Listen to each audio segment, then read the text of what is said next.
Beyond bent. Janssen! And Blackburn Rovers are 18 minutes away from a Premiership return. As far as Stewart, just outside the penalty area, clips it central for David Dunn. David Dunn equalises! It just had to be.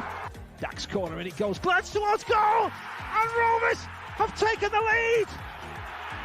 And Charlie Mulgrew has scored his 14th of the season.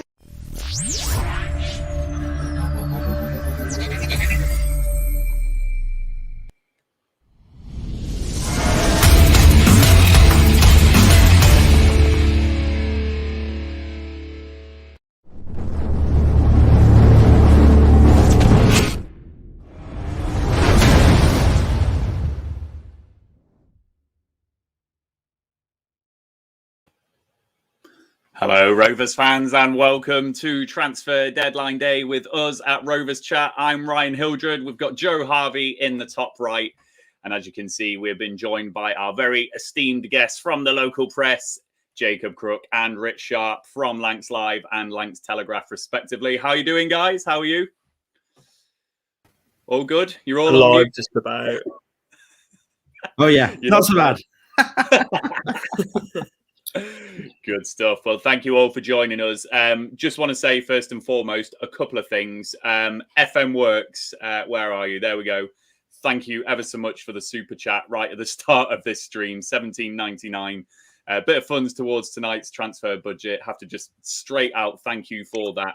And I have to say, tonight's stream is so busy. Loads of new names and faces in the comments. So thank you, everyone, for joining us. If you are joining us for the very first time. So thanks ever so much. We have got Rich and Jacob here who will be able to give us stuff off the press and what's hot and what's not at this moment. So the comments that you're all putting in there, particularly about Josh Madger, will come to Jacob and Rich very shortly to see if there is any substance in that whatsoever. Big thank you to our sponsors, of course, 6 Yards Out and Blue Rose Capital. And if you are new to our channel, please hit that subscribe button. We are Rovers Chat on YouTube and we are Rovers Chat _ on Twitter. Just a little note of caution as well. Jacob and Rich are obviously working. They're live, doing their job and seeing what's happening at the moment. So if they do need to go off and take a phone call or do whatever, we have got Luke Kimberley in the background who will step in and help us talk about this transfer deadline day if Jacob and Rich do need to go. So they're not being rude if they do go. They do still love us, but they'll have their job to do, of course. So don't be surprised if you see those two dip off. So first things first, then we'll just summarise the transfer business that we have had so far. 5 signings for Rovers. So we will talk about them in a bit of detail a bit shortly. But first and foremost, Leighton Clarkson, we've obviously signed on a season-long loan from Liverpool. Then we had Ian Poveda on a season-long loan from Leeds. And then 2 from Brighton, Jan-Paul van Hekke and Reda Kadra, who was confirmed today. They are all loan signings and all youngsters as well. Clarkson and van Hekke, 19 years old. Kadra is 20 and Poveda is 21. So we will talk about that in a little bit, about making those types of signings. And then another one that's come through the door today, a bit of a surprise, but obviously a nice signing for us. And that's Teo Edun, who signed for about 500,000 from Lincoln City in League One. So that is just a quick canter through the transfer business so far. But that's not what you want to hear. You want to hear from Jacob and Rich. So I'm going to come to those first. Rich, I'll come to you in the bottom right.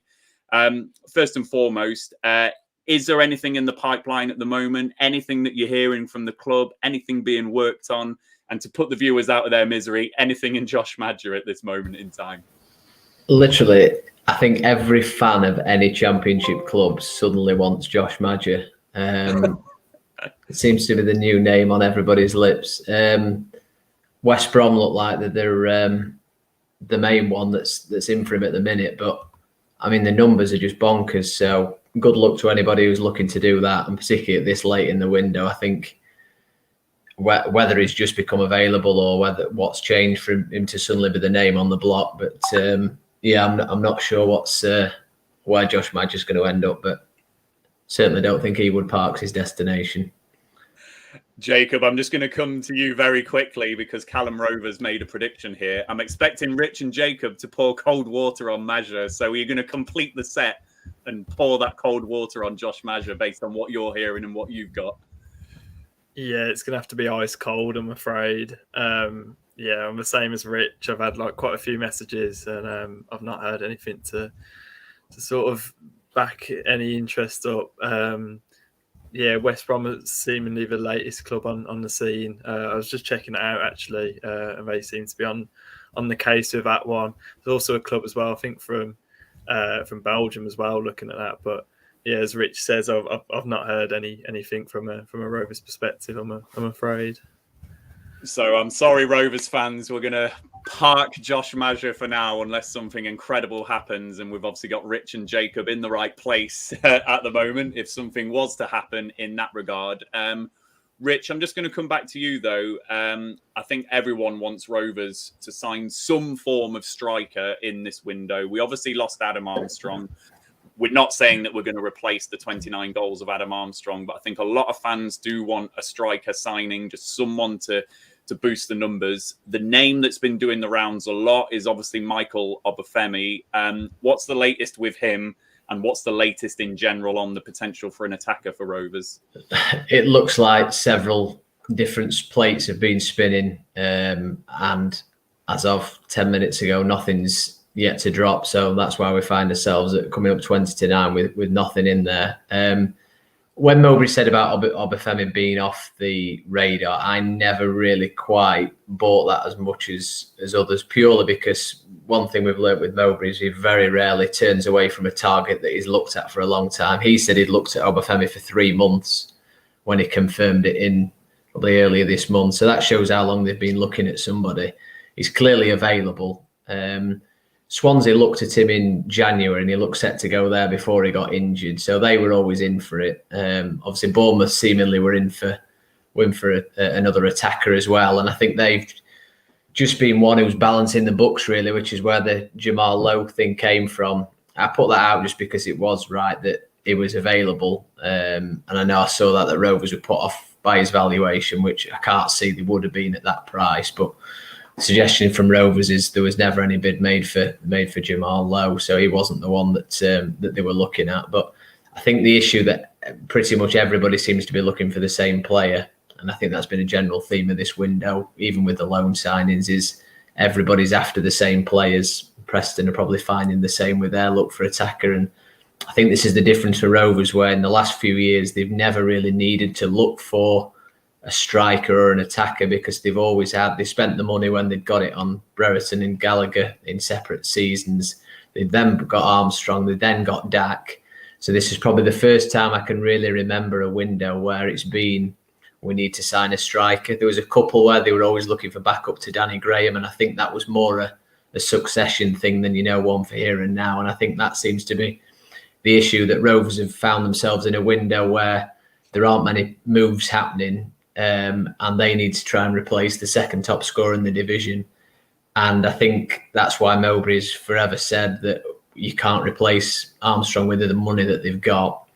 And that's why they've looked at these different attackers to try and add 10 goals apiece, because while Armstrong did get that, they've got Gallagher got 8, Brereton got 7, and did Elliott get 7 as well? And I think the thinking was if you try and budge 4 into the 12 or 13 mark, you could probably do that. But the way things are going, it's putting more pressure on Brereton and Gallagher as things stand to produce the goods. So I think that's been the thing that Rovers have found themselves in a window where they need something that everybody else needs, and they've not got the funds to buy the way out of it.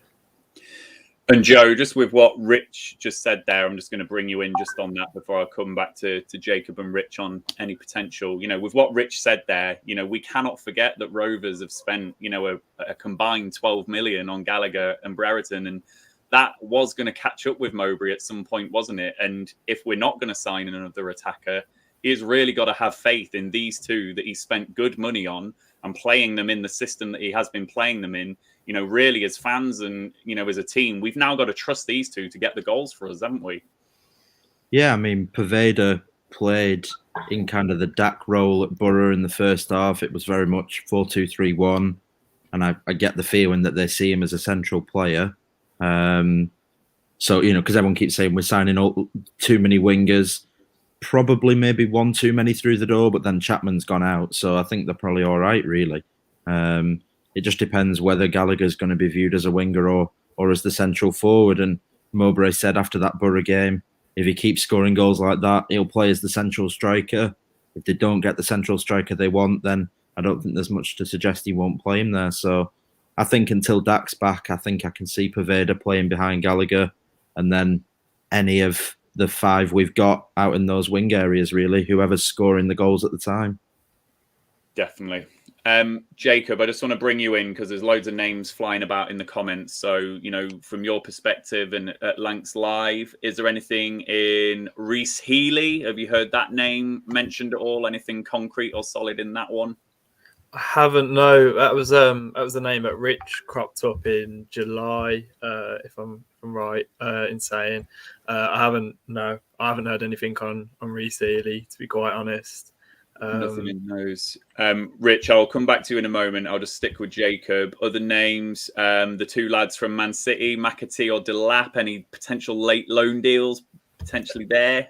I think Liam Delap looks like he's going to be a part of the first team at Man City, and McAtee is a name that had cropped up before, but it's whether he would fill the void of what Rovers need in terms of an attacker at the minute. And I'd imagine there's probably others that are higher on the priority list in that regard. Still a good player though, nevertheless, but others take priority. And then I think the final one before I come to Rich, I think Hedges was a name that was doing the rounds over the last couple of days or so, but I think he might have picked up an injury from... Yeah, he got stretchered off. This one baffles me. Yeah, but nothing in that one either. Rich, if I come to you then, anything from what you've heard out of any of those attacking names that you can give some good news to Rovers fans? Oh, you're just on mute. There we go. Not as things stand. I've been looking into a few things, but I've been hearing more attackers than strikers, which that was the thing. I know when Poveda signed, it was, we're signing a number 10. And then when that came up, somebody's number 10's another person's winger. And I think when Poveda signed, there was obviously that about Khadra and would they sign, but I think they've seen Khadra as the winger, Poveda as the central, like number 10. And then I think it was just another one to add into that mix. But they've still got this one loan spot. I did think that would be the issue, that when they got to 4, you've only got 1 to play with. And whether that's come into it, that if you can't get the ones you want on permanent, they'd have probably wanted 2 extras. Because I went in today thinking they'd definitely get 2, they'd probably get 3 and possibly 4. And now we're coming up to 8:45 and we've got the 2 that we probably came in today knowing that they were going to get. So I think it's just the case of trying to see what lands. And so far, looking across the Championship, there's hardly been anything. Forest have gone abroad for a couple. And Rovers know the Premier League under 21 market as well as anybody because they play in it. So whether they'd turn to someone there, but I was surprised. I did think when Mowbray came out the other week and said if there's money available, it'd be for a striker. And that was my understanding all the time, particularly because if history shows anything with Venkis, it's if there's money available, they'll go on those forward positions. Whether Eden plays left back all the time, but you'd pretty much look at the money that they've spent in this calendar year and it's 1.1 million on 2 left backs, which is as surprising as anything. So where they go with the money available, I'm not sure, but I am quite surprised that they've not managed to get something over the line by this point. Just sticking with you, Rich, just Abby mentioned Jeffcoat earlier. I'm not saying that Jeffcoat's ever been close, but with what you were saying about money there, do you think ultimately Rovers might have been priced out of deals for the likes of Jeffcoat and others?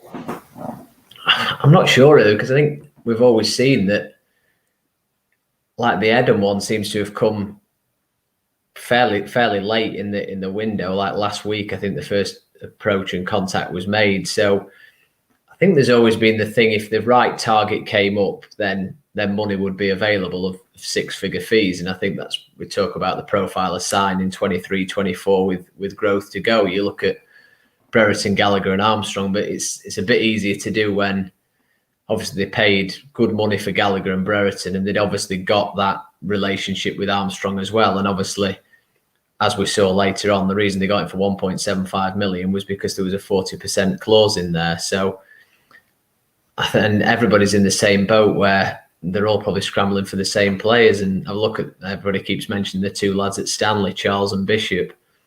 These clubs are just wanted as much as they can possibly get, and all the Championship just seem to be in a position of just trying to cut the cloth and see what they can get. So all these players will have been looked at, because, I mean, if any, you only need to look down the list of goal scorers. Where would you go if you're a Championship team? You look at who's doing well in Premier League 2, who's doing well in League 1 and League 2. So it's not a case of these players they haven't been looked at, because of course they will have done, because they'd be the obvious places to look. It's just they've not fitted what they wanted, and every team's got a different valuation, which was why the thing with the swap deals was always going to be difficult, because it's hard enough for two clubs agreeing a fee for one player, never mind chucking another one in the mix. I think the Obafemi one just stood out as that they had dealings with Southampton. All the indications I got, the fee was well within the budget and could be done. And why they've not been able to press the button, whether that's down to the player rather than the club, because they'd agreed the fee. So that felt like one that if that was going to get done. But yeah, that just seems to be the case, that they've not been able to push forward with the deals for the players that have been identified.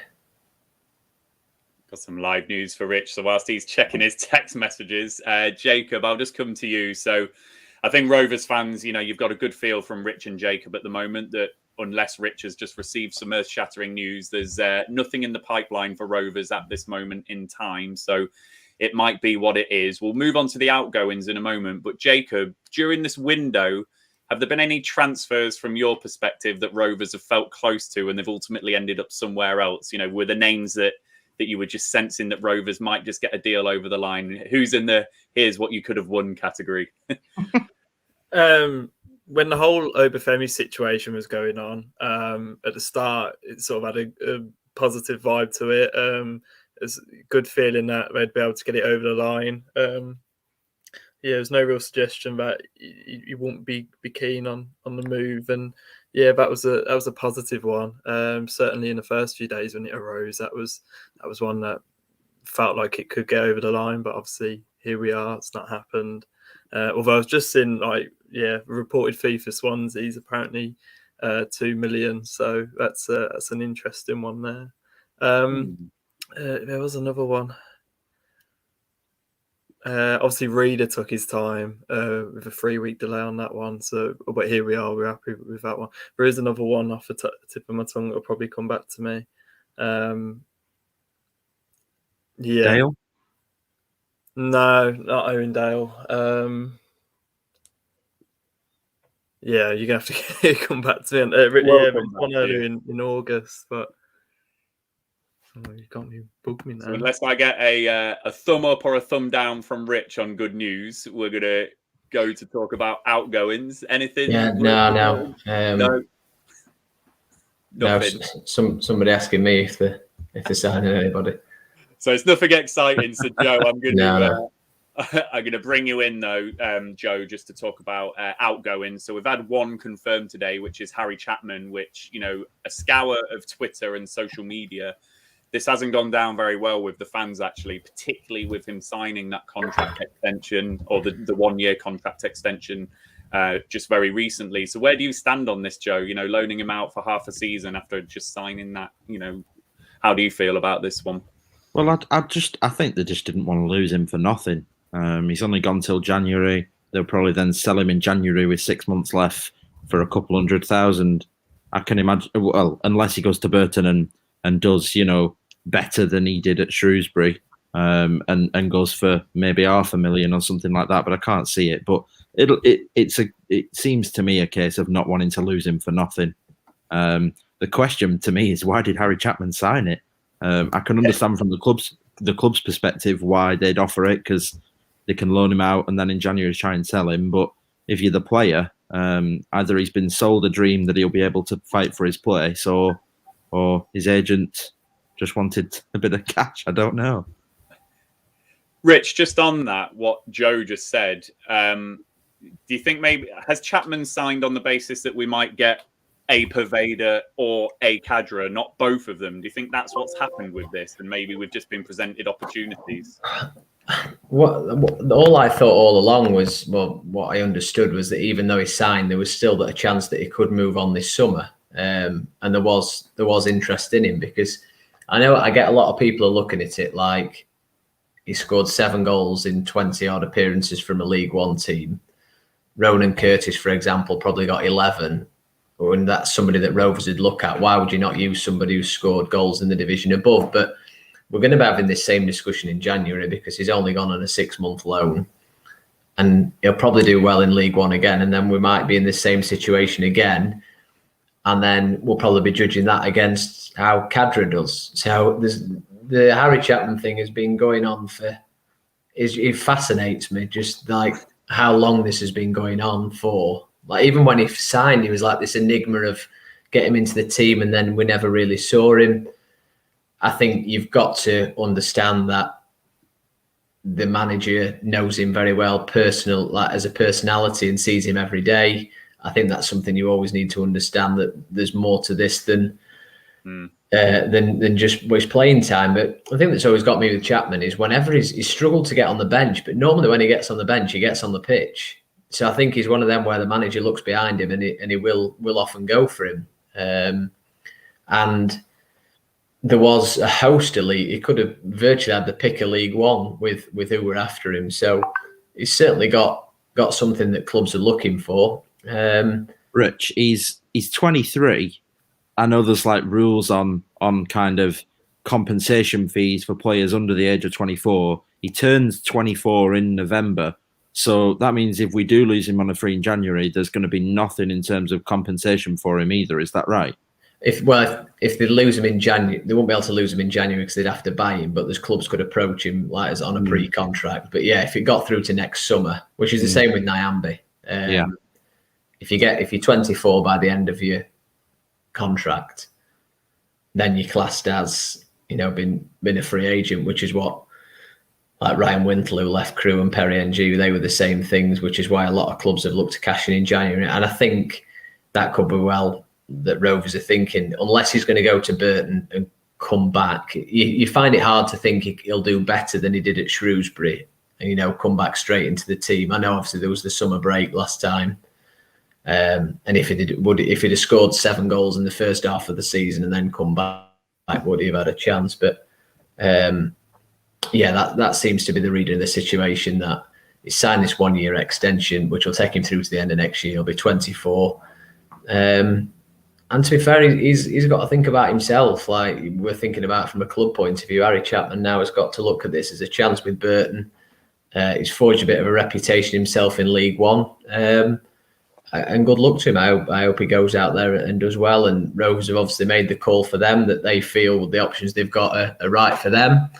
And I think you've just got to trust that everybody's made the decisions for the right reasons, and he'll go and see how he gets on, and we'll assess it again in January. Absolutely. I still look back at that injury that he got. I just never think he's been the same player. A bit like the Michael Owen injury. I've said it on these streams before. I think he just lost that explosive pace when he did that hamstring injury. So hopefully it works out for Chapman. Before we move on to talk about the signings that we have made so far, given that we're probably not looking like making something at the moment, Jacob, I just want to ask you, because there are a few comments, are there any other outgoings, anything rumoured for any of our youngsters? I think Conor McBride, there's been rumours about him potentially today. Is there anything that you're seeing about any of our other players going out? Yeah, Rovers was sort of keen to get him a loan move. There was a murmur about Cheltenham Town earlier, but that was Kyle Joseph, Tyler McClaw as well. Club were keen to sort of get him a loan move. Obviously now have to get in Van Heck. Jack Vale as well. There was a link earlier with Halifax Town, but I've not heard much since after that one. Ideally, you'd want to get him a Football League club if possible. There was interest in Dan Pike as well. That's sort of been around since early July. But again, similar to Vale, ideally Rovers wanted to get a Football League club loan for Pike as well. So they don't want to just dish out loan deals for the sake of it. Ideally, they want to get somewhere which will actually accelerate their development and help them in their journey. So still 2 hours left in the window. I know McGlaw was quite late in January with Motherwell, so but I haven't heard anything official as of yet. And the player that I completely forgot about earlier as well was Adam Reach. That completely me. But yeah, loan front. Conor McBride, Jack Vale, Tyler McGlaw, Louis Annesley as well. That's gone quite quiet with him. Is it good news, Rich? He's cool. We're desperate for you to break something live, Rich. We're absolutely desperate. No, I'll text him back in a bit, but no, I don't think it's anything.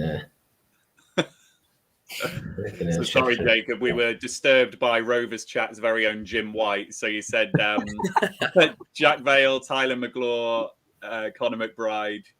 Yeah, they were keen to get Louis Annesley alone as well, but obviously nothing's materialised on that front yet anyway. So ideally, they'd want him to get a good season out on loan, regular professional football and away from the under-23s. And that's sort of a risk that they've had to play, really, by not getting enough players in earlier in the window. And with that, it's for a variety of reasons, but obviously that's had knock-on effects in what they do with their academy players that are coming through in the development squad, and what they'd ideally want to do they haven't been able to do in terms of finding them an environment which can source some regular game time. So yeah, it's a difficult one. Ideally they'd want to get them out, but yeah, they won't force it if it's not the right environment for them to go in.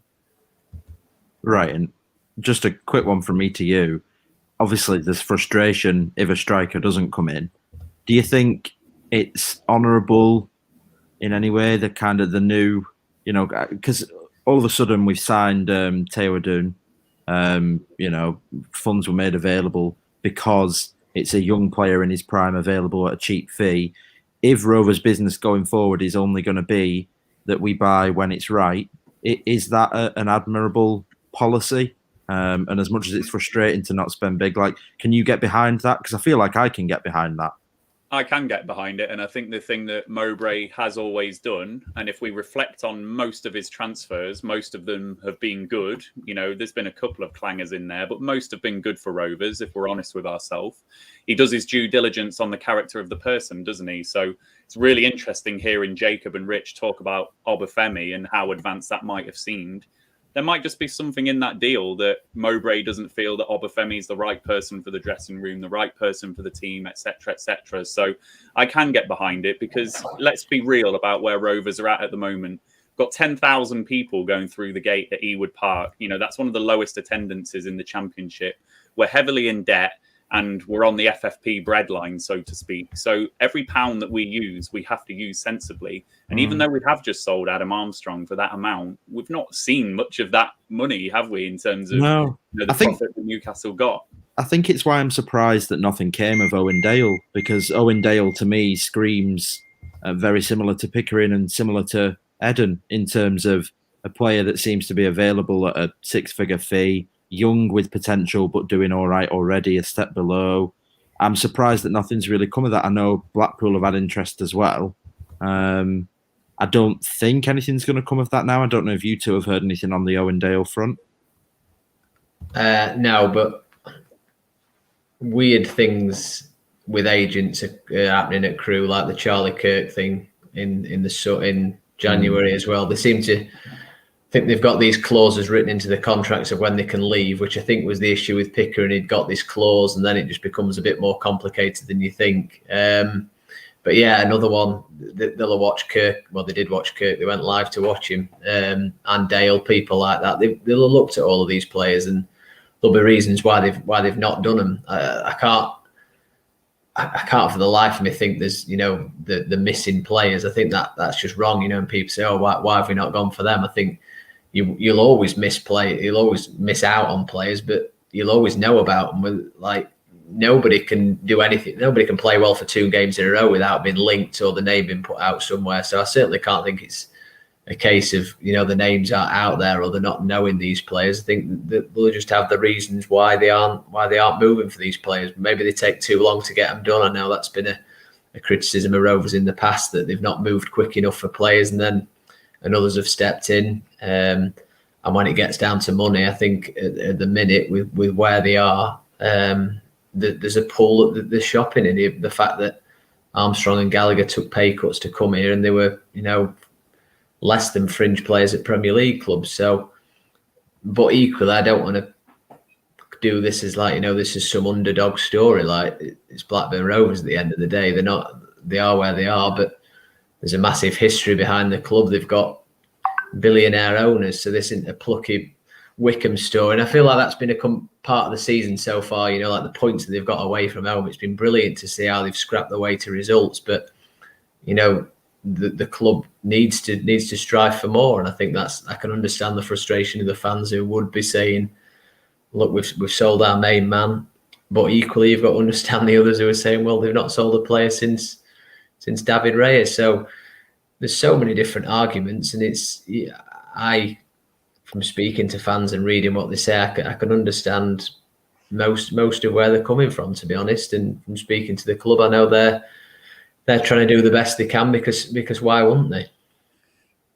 Do you think the status of the manager's contract, and I did see it in the comments earlier, he's obviously out of contract next year. Do you think that's having a bearing on any of our business? Just in line with what you were saying there, Rich, because I think in very simple terms, people see us sell Adam Armstrong, they want us to replace Adam Armstrong. That's a simple equation. People want to see that. So do you think that is having a bearing? I know, like, people have said about the embargo, they've been like, oh, we didn't come out of the embargo till the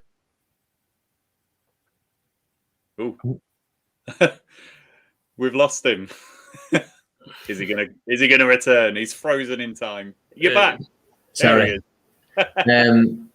Yeah, they're pretty much like in a self-imposed embargo before the Eden thing, because they were only going for loan signings. And I think very rarely do managers' contracts come into anything, because half the time you never know they're just on a 1-year rolling deal. It was only the fact that Rovers at the time, not long after promotion, offered Mowbray a contract that put a time on it, and there could well be something within that of an extension. That these contracts are always fluid, and it's difficult for people to comment on them. It's like the Brereton thing. You're trying to get to the bottom of whether there's an option in there. It's not just like readily available information. So certainly can't think that would come into the planning, because you'd be in a worse situation if it just comes and you're just planning for one season, then you think, right, switch the manager and we go again, because you're then leaving any other manager base with not a lot to work with. I think that's like what Swansea have. Oh, we lost him again. Someone's trying to get through to him. There's going to be a signing. Jacob, just I was going to ask another. Oh, he's back. Here we go, Richard.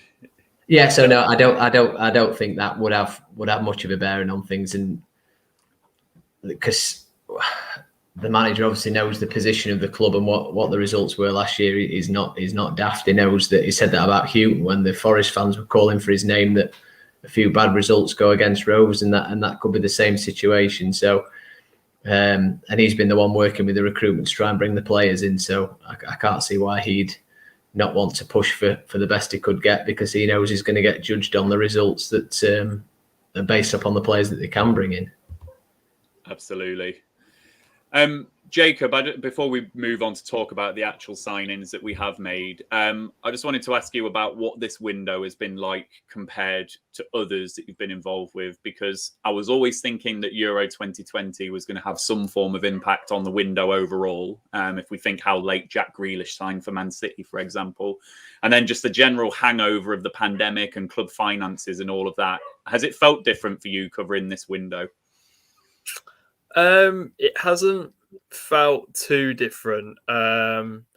Obviously, it's been sort of across the board. It's been, especially in the Championship and the lower league, League One and League Two, finances haven't been great across the board. Obviously, only Fulham are the only Championship club to sort of breach 10 million in spending. Very few clubs have been able to sort of spend lavishly in the division as well. Maybe only Middlesbrough, QPR, obviously Birmingham have brought a few in. It's sort of been, it's like the domino effect, really, isn't it? We spoke about this before, where you sort of rely on deals to be done in the Premier League, and once they start happening, then sort of sanctions deals lower down. Everybody's looking in the Premier League. Everybody wants to sign Premier League players. I mean, Rovers have been looking in sort of that talent pool where they want to buy those that are on the skirts that are coming through of Premier League clubs. So, I think the Euros was a nice break sort of from a transfer window to sort of get things going, but it hasn't felt too different. But I can see like the impact that has been had. It was interesting to hear from the Peterborough chairman on Sky Sports News earlier, speaking about a recession with Championship clubs and Football League clubs, and he didn't really go into much details with it. But yeah, it's been, I think it's just trying to find the deals, as Rich mentioned earlier, attainability and availability, and it's far harder than how we've encountered in previous windows.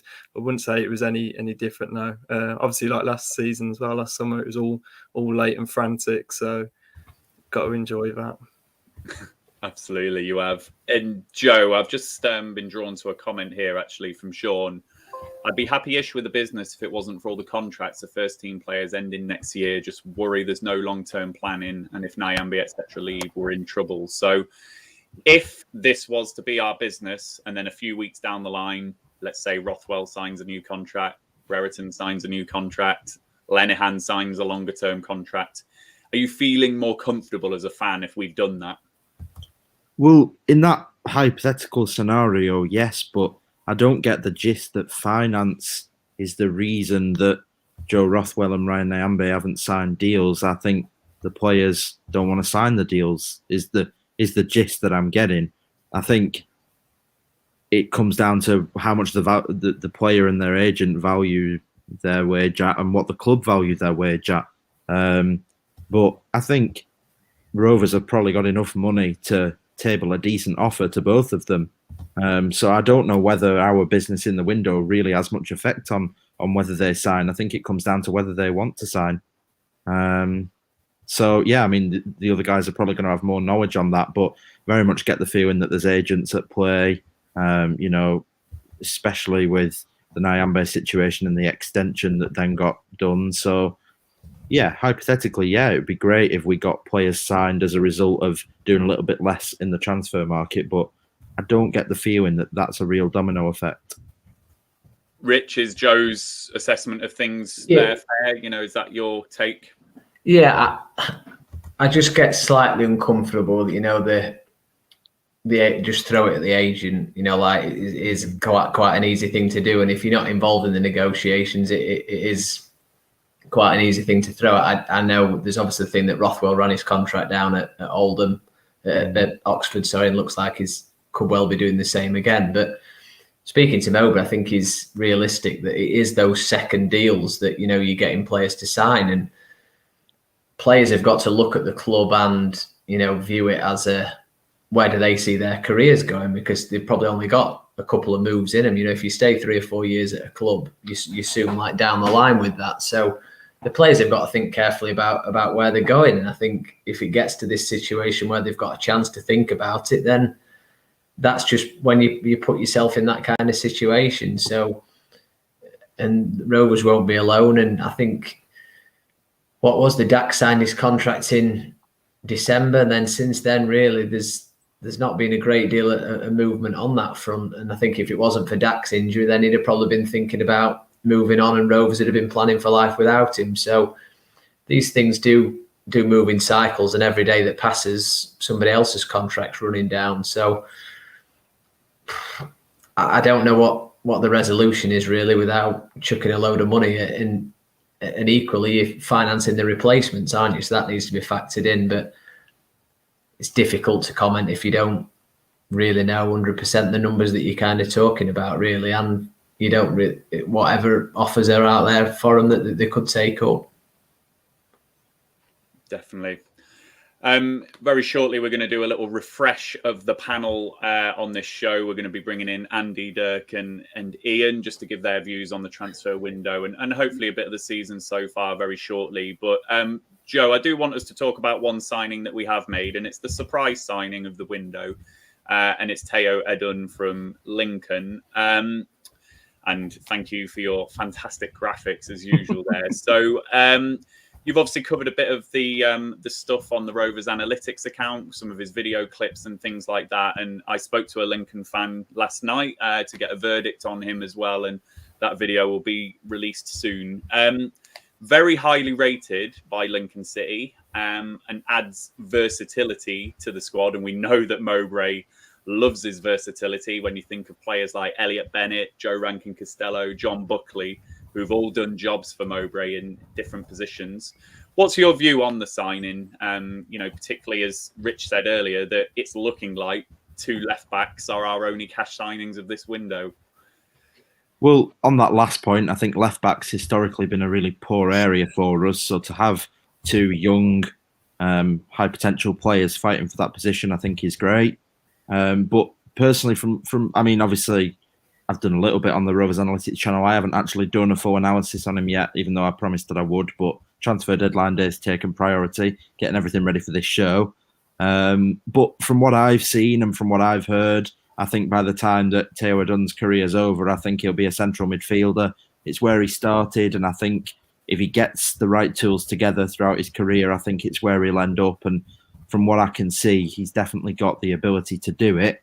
So yeah, like you say, versatility. I think it's if you do lose a Rothwell, it's good that you've got a player in Edun who's 23 years old who can be moulded to play in a central midfield role, who's quite comfortable running forward on the ball. So definitely like the look of it. Don't really mind that it's 2 left backs because we definitely need the competition. And yeah, hopefully someday soon he'll probably go back to that central midfield position. And just sticking with you, Joe, and just on that competition point, you and Andy in particular, obviously were very excited about the signing of Harry Pickering and have been watching him for a long time at Crewe. I think it's fair to say that we've not seen the best of Harry Pickering in a Rovers shirt so far, but I'm willing Hang on, Ryan.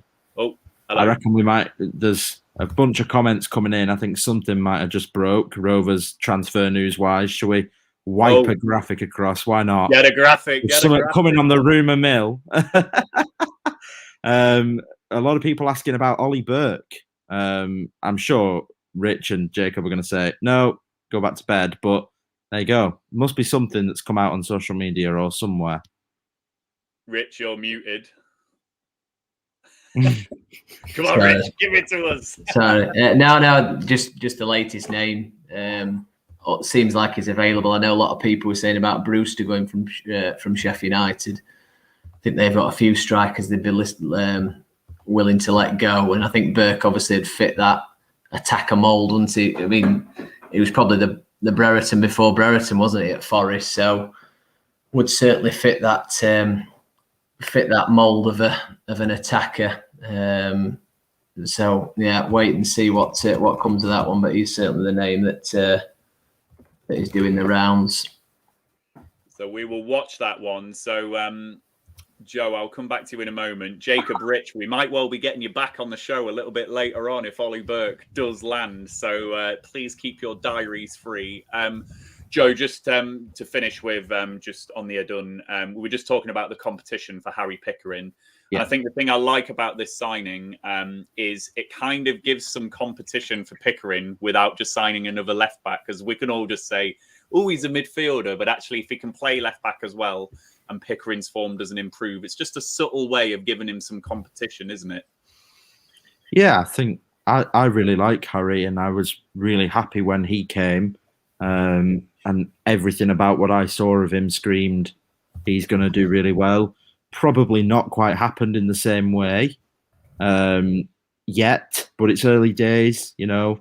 It takes signings a while to acclimatise. I mean, we were stood together at Middlesbrough, Ryan, and you said about Bradley Dack when he first came, and it took him till, you know, midway through September to really hit any kind of form. I think, you know, we can all see what Harry needs to work on. He's got 2 assists already, so you can see what he's good at as well. But competition breeds better performance, doesn't it? So I think it's good all round. Definitely. And at 500,000, you know, if he's one in the mould, isn't he, that Mowbray and the club have been open about, someone that hopefully will generate a bit of value, someone that could potentially be sold in the future, with the conversation we were talking about earlier with our finances and things. So before we do this massive refresh of the panel, I'm going to give Jacob and Rich one more opportunity to give us some good news, break an exclusive, do something exciting for us. Is there anything, you two, that you can see in your phones or laptops? No, I genuinely think this might be a goer. So I'll keep my eye on it. But yeah, no, certainly the name in the frame, and like I said, would fit that attacker mould. Whether it's what people had classed as it would be an attacker if we're going by what I'd call him, and probably not the goals that people would want. But then again, we've talked about this before. You don't replace the goals of Adam Armstrong, so he's certainly got some attributes. And if we've seen one thing before, that's what Mowbray likes to invest in. So he certainly has some that Rovers had want. And like we said, we're at 9:20 on deadline day. So how many more moves they've got in him, I don't know. Well, you've got the stream link, both of you, so feel free to come back, get yourself involved and break the exclusive if you want to a little bit later on. I'm sure the viewers will be happy for you to do that. So, yeah, Rovers fans, Ollie Burke looks like the one that could be advanced. So, Rich and Jacob, I am sure. I love that quote. Could be a goer. Scrolling across the bottom, the exclusive tweet from Rich Sharp, could be a goer. So keep your eye on that, Rovers fans. Keep your eye on Jacob and Rich's Twitter accounts as well, Lancs Live and Lancs Telegraph, and we'll see what happens with that one. So Joe, Rich and Jacob, without Joe, I'm going to attempt to do a whole refresh of this panel, which is just going to be like absolutely crazy. So my apologies for any technical things in advance. Rich has gone already.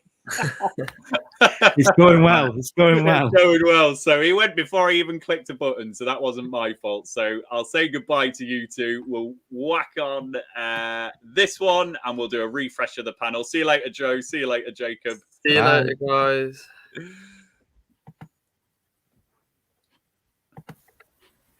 And here we go. Just like magic. Yes, it worked. As you can see, just like magic, we've refreshed the panel. We've got Andy Watson from Rovers Chat. We've got Ian Herbert from BRFCS. And Dirk, your debut performance on the channel from Roverseas. Do you have that voice changer to hand? Because if anything does... I've got my work radio, so that'll have to do. On duty. We were hoping that you'd use your voice changer for a bit. I could do funny voices on demand or something. I can work on something. There we go. Well, thank you for the three of you for joining us.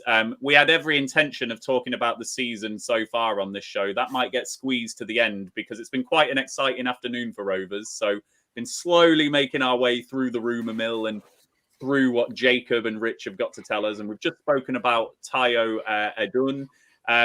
So I'm going to move on to Jan Paul van Hecker, actually, as a first start, I think, just to get your three's instant reaction on that signing. So, Andy, I think I'll start with you, if we can. We've got a little graphic. How pleased Ian is to hear that.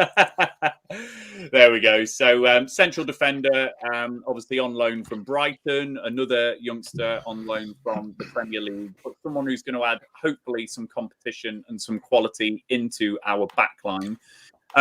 Described as a ball-playing centre-back, and with the likes of JRC and Nyambe coming back and to maybe get the best out of Pickering, we might see this shift to wing-backs as well, and Van Hecker might fit nicely into that system. And I spoke to Barry, the Dutch journalist, yesterday. He also suggested that Van Hecker does like a battle and will get stuck into those Tuesday nights away at Stoke. So just a couple of questions, I guess, Andy. Are you happy with this signing, first and foremost? You know, it's another youngster on loan, potentially coming in ahead of Carter and Wharton, for example.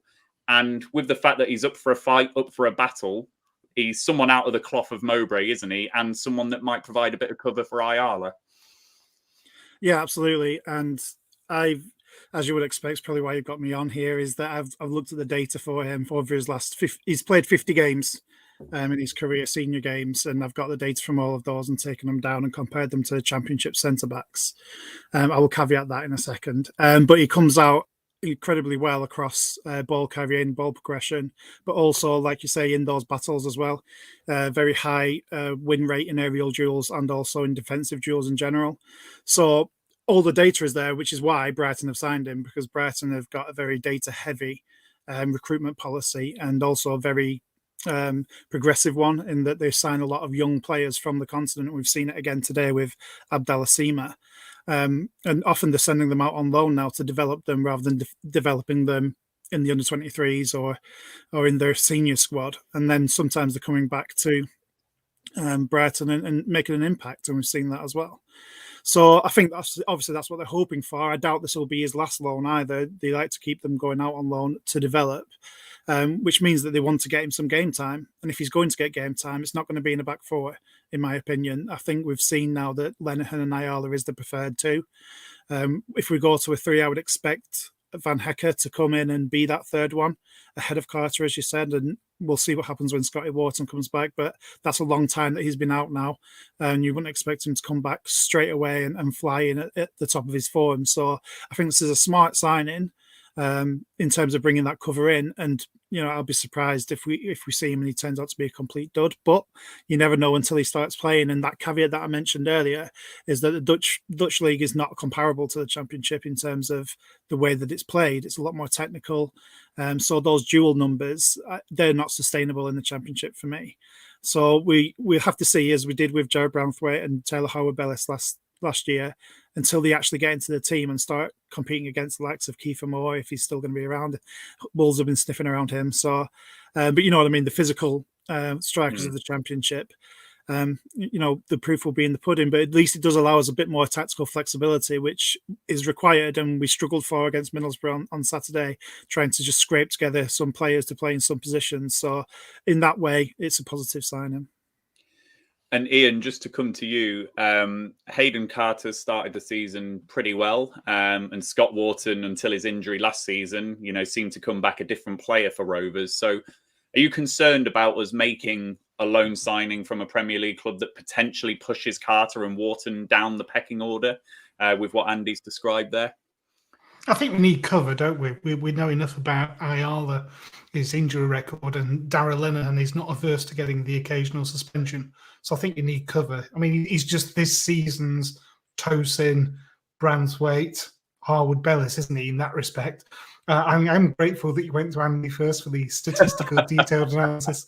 I must admit, I don't make a great habit of watching Brighton and Hove Albion youngsters in my spare time. So thank you very much for that. Rovers are in this boat where we have to use the loan market. That's where we are. COVID hasn't helped us, but we're heavy users of the loan market before. Wharton's injured, so it makes sense to bring somebody in to give us that strength in depth until he's at least fit. I would like to see Wharton, Maguire and Carter get a run. I think Carter has certainly tried his best in an unfamiliar position and deserves the sticking with. So I think it's sensible to get cover. It's no risk. It's a relatively low cost. You've got to trust the scouts have done their job and that he will have something to the squad. Absolutely. And certainly speaking to Barry yesterday, he spoke very highly about this player. And what I was really kind of excited about was the physicality to his game and the fact he's not going to shy away from a challenge and things like that. Dirk, you've obviously been watching the games over in America. You've seen a lot of Rovers, probably a lot more than anyone this season with, the coverage that you've had on TV and things. So how do you feel about this signing, and in particular Hayden Carter, the fact he has played so well? That's just my little niggle, that it pushes Carter just down that pecking order a little bit, because I'm sure, like many Premier League clubs, Brighton are going to want this guy to play a certain percentage of games, aren't they? Yeah, I've been keeping tabs on Rovers. I think, I'm all about competition. I think if Carter's going to be successful, he'll need to see this as someone standing in his way, a new hot obstacle for him to maybe make that next step up and force, not only have an okay performance in the Rovers shirt, but like regular standout performances that give Moby more food for thought. I don't know much about this Van Hecker guy. I know I'm looking at his stats right now, playing regularly in the top Dutch flight, which, I don't know. I occasionally watch it every now and again, and I probably can't really relate to the standard of the football compared to ours. But a regular last season at the top level over in Holland, it puts him in prime position probably to be the first option, perhaps, if there was an injury. But comfortably right now, I do like Ayala, I do like Lenihan. And the outlook for Wharton and Carter might be a little bit cloudy with these additions, but competition. I think it's needed across the board. Unfortunately, it looks like we might not have that competition up front if the window keeps going the way it is at the moment. Just Absolutely. One thing we haven't mentioned, Ryan, is that obviously we've mentioned Lenihan and Ayala. We all know Ayala's injury record since he's signed for the club, and in his last season at Middlesbrough, I still maintain that it was actually a very good injury record until that point. But we don't know what could happen tomorrow, the next day. On international duty, we don't know who we might lose at any point of the season. So, like Dirk said, the competition is always good, and Hayden Carter is someone that's progressing, but it still isn't, you wouldn't say it's someone that a promotion team would want to have in their team. I'm not saying that Rovers are a promotion team either, but he's certainly developing, and he'll learn things from Van Hecker as well. And that competition is going to be really important for Carter's development. I agree. I really like this signing. I really do. And speaking to Barry yesterday, I think it's I think he will be a good player for us. I think he appears to have the attributes to cope with the Championship. So we'll see how he does. So the next two transfers we're going to talk about then, and Ian, I'll come to you first, just as a general question about these two, actually. So we've got Reda Khadra, who we signed today on loan from Brighton as well, left or right winger. And then Ian Poveda, who, I think at Leeds has primarily been a wide player, but for Rovers, we saw him in that kind of false 9, number 10 position. So just a general question first for you, Ian, just on these two. And it's just about the impact of losing Adam Armstrong. So there's been loads of comments before you three joined the panel today, just about, are Rovers going to replace Armstrong? Are we signing a striker, etc. I think Mowbray has been quite open in the press about not necessarily replacing Armstrong like for like, but replacing him with a number of attacking options who we can try and get goals out of. So when we actually consider the list of people that we might have, Brereton, Gallagher, Poveda, Dolan, Khadra, potentially Ollie Burke, but we'll park him for the moment, Butterworth and Joe Rothwell, we can probably put in that category. And then Bradley Dack to come back from injury. Does that feel like it's enough in attack for us to replace those goals of Adam Armstrong? You'd think so. Tony does seem to have a type, doesn't he? Which is either a striker that can play out wide or a wide player that can play through the middle. It's almost like, I don't know, complete flexibility seems to be his goal. Replacing Adam Armstrong was always going to be incredibly difficult because I think if you get a guy who's capable of scoring 20-plus goals in the Championship who's got his electric pace, they ain't going to come cheap. So I can understand him trying to change the way that we play. I'm a big advocate of trying Sam Gallagher through the middle. I feel really sorry for the guy. And when he scores a goal, you look at where he scores the goal from, it's usually between the posts. So give him a run there and then use these wide guys to provide the service. And if we do that, and Brereton has shown in the last 12 months that his aerial prowess seems to have improved. Playing for Chile, He nearly scored that terrific header against Brazil, of course. I think those two give us a really solid plan A if we give them the service. But if we're going to play them out wide, in my opinion, we're not going to get the best from them. So bringing wingers in, yes, I can see the logic of that. I think we had the conversation earlier about Harry Chapman. Giving him an extension and sending him immediately out on loan again seems nuts. But we now seem to be trying to replace him with another 114 wingers. So we'll have plenty of choice. So you would hope that the goals would come if we can play the right system, if we can provide the service. I think it's better, frankly, not to be heavily reliant on one striker. I prefer to have the goals spread around. I think that gives us options. It makes it more difficult for the opposition. I think there was a danger last season that we tried to play through Armstrong too much. And I think Adam, bless him, every time he caught a whiff of the goal was going to have a shot. Yeah, his shooting ratio was absolutely extraordinary at one point. So I think this has some potential. Losing Armstrong is a big loss, but I'm not unduly worried about it. I think we can cope. I think we can cope. And with Dak to come back as well, that gives us something a bit different. So I'm reasonably optimistic that we can replace those goals, but not through one individual striker. Yeah, I agree. And before I come to you, Andy, I'm just going to give a shout out to Bucko, John Buckley, up the Rovers. He's in the house. Thank you for the support you give to the channel, Bucko. Always in our comments and things. So good to have you along. We're not going to talk about you, I promise. We're talking about the transfers at the moment. Andy, you were at the game on Saturday against Middlesbrough, so you saw Poveda up close. You saw, the 60-minute cameo that he had.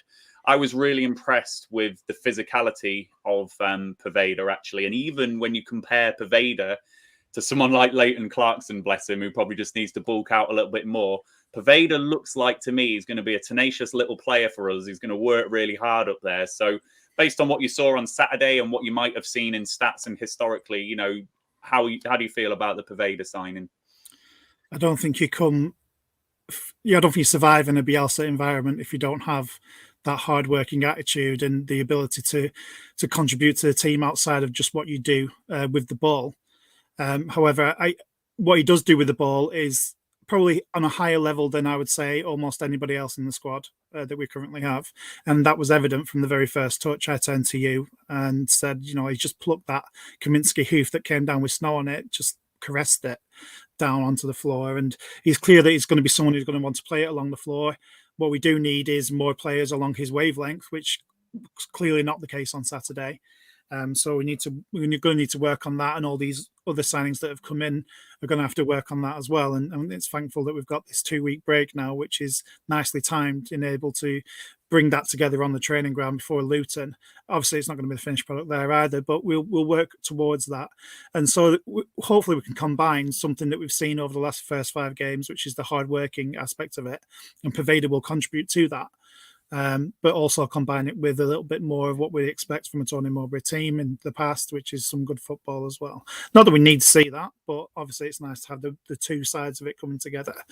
In terms of what I think he doesn't bring is that obviously we still need that physicality, and although he's competitive, and Leighton Clarkson actually is competitive as well, he's not going to stand up to the most of the championship midfielders that we've got. We saw on Saturday Howson and Morsey get the better of our midfield on a consistent basis, and Lewis Travis can't man the fort on his own. And Lewis Travis isn't a 6'2", 3" monster, is he? But we need that. We need Bradley Johnson to contribute when he comes back. But I would like to have seen another more physical player being brought in. I don't think that's going to happen now. But that's what we're going to be lacking, and Poveda won't be able to provide that. But it's any signing that we make. You're not going to get the all-rounder. You're not going to get someone who's going to bring everything, because we don't have that kind of budget. We're not shopping in those stores. So, you give and you take, and what Poveda will provide going forward, we'll lose in physicality. But you're certainly going to give us something. And I'm really excited to see what he can do going forward for us.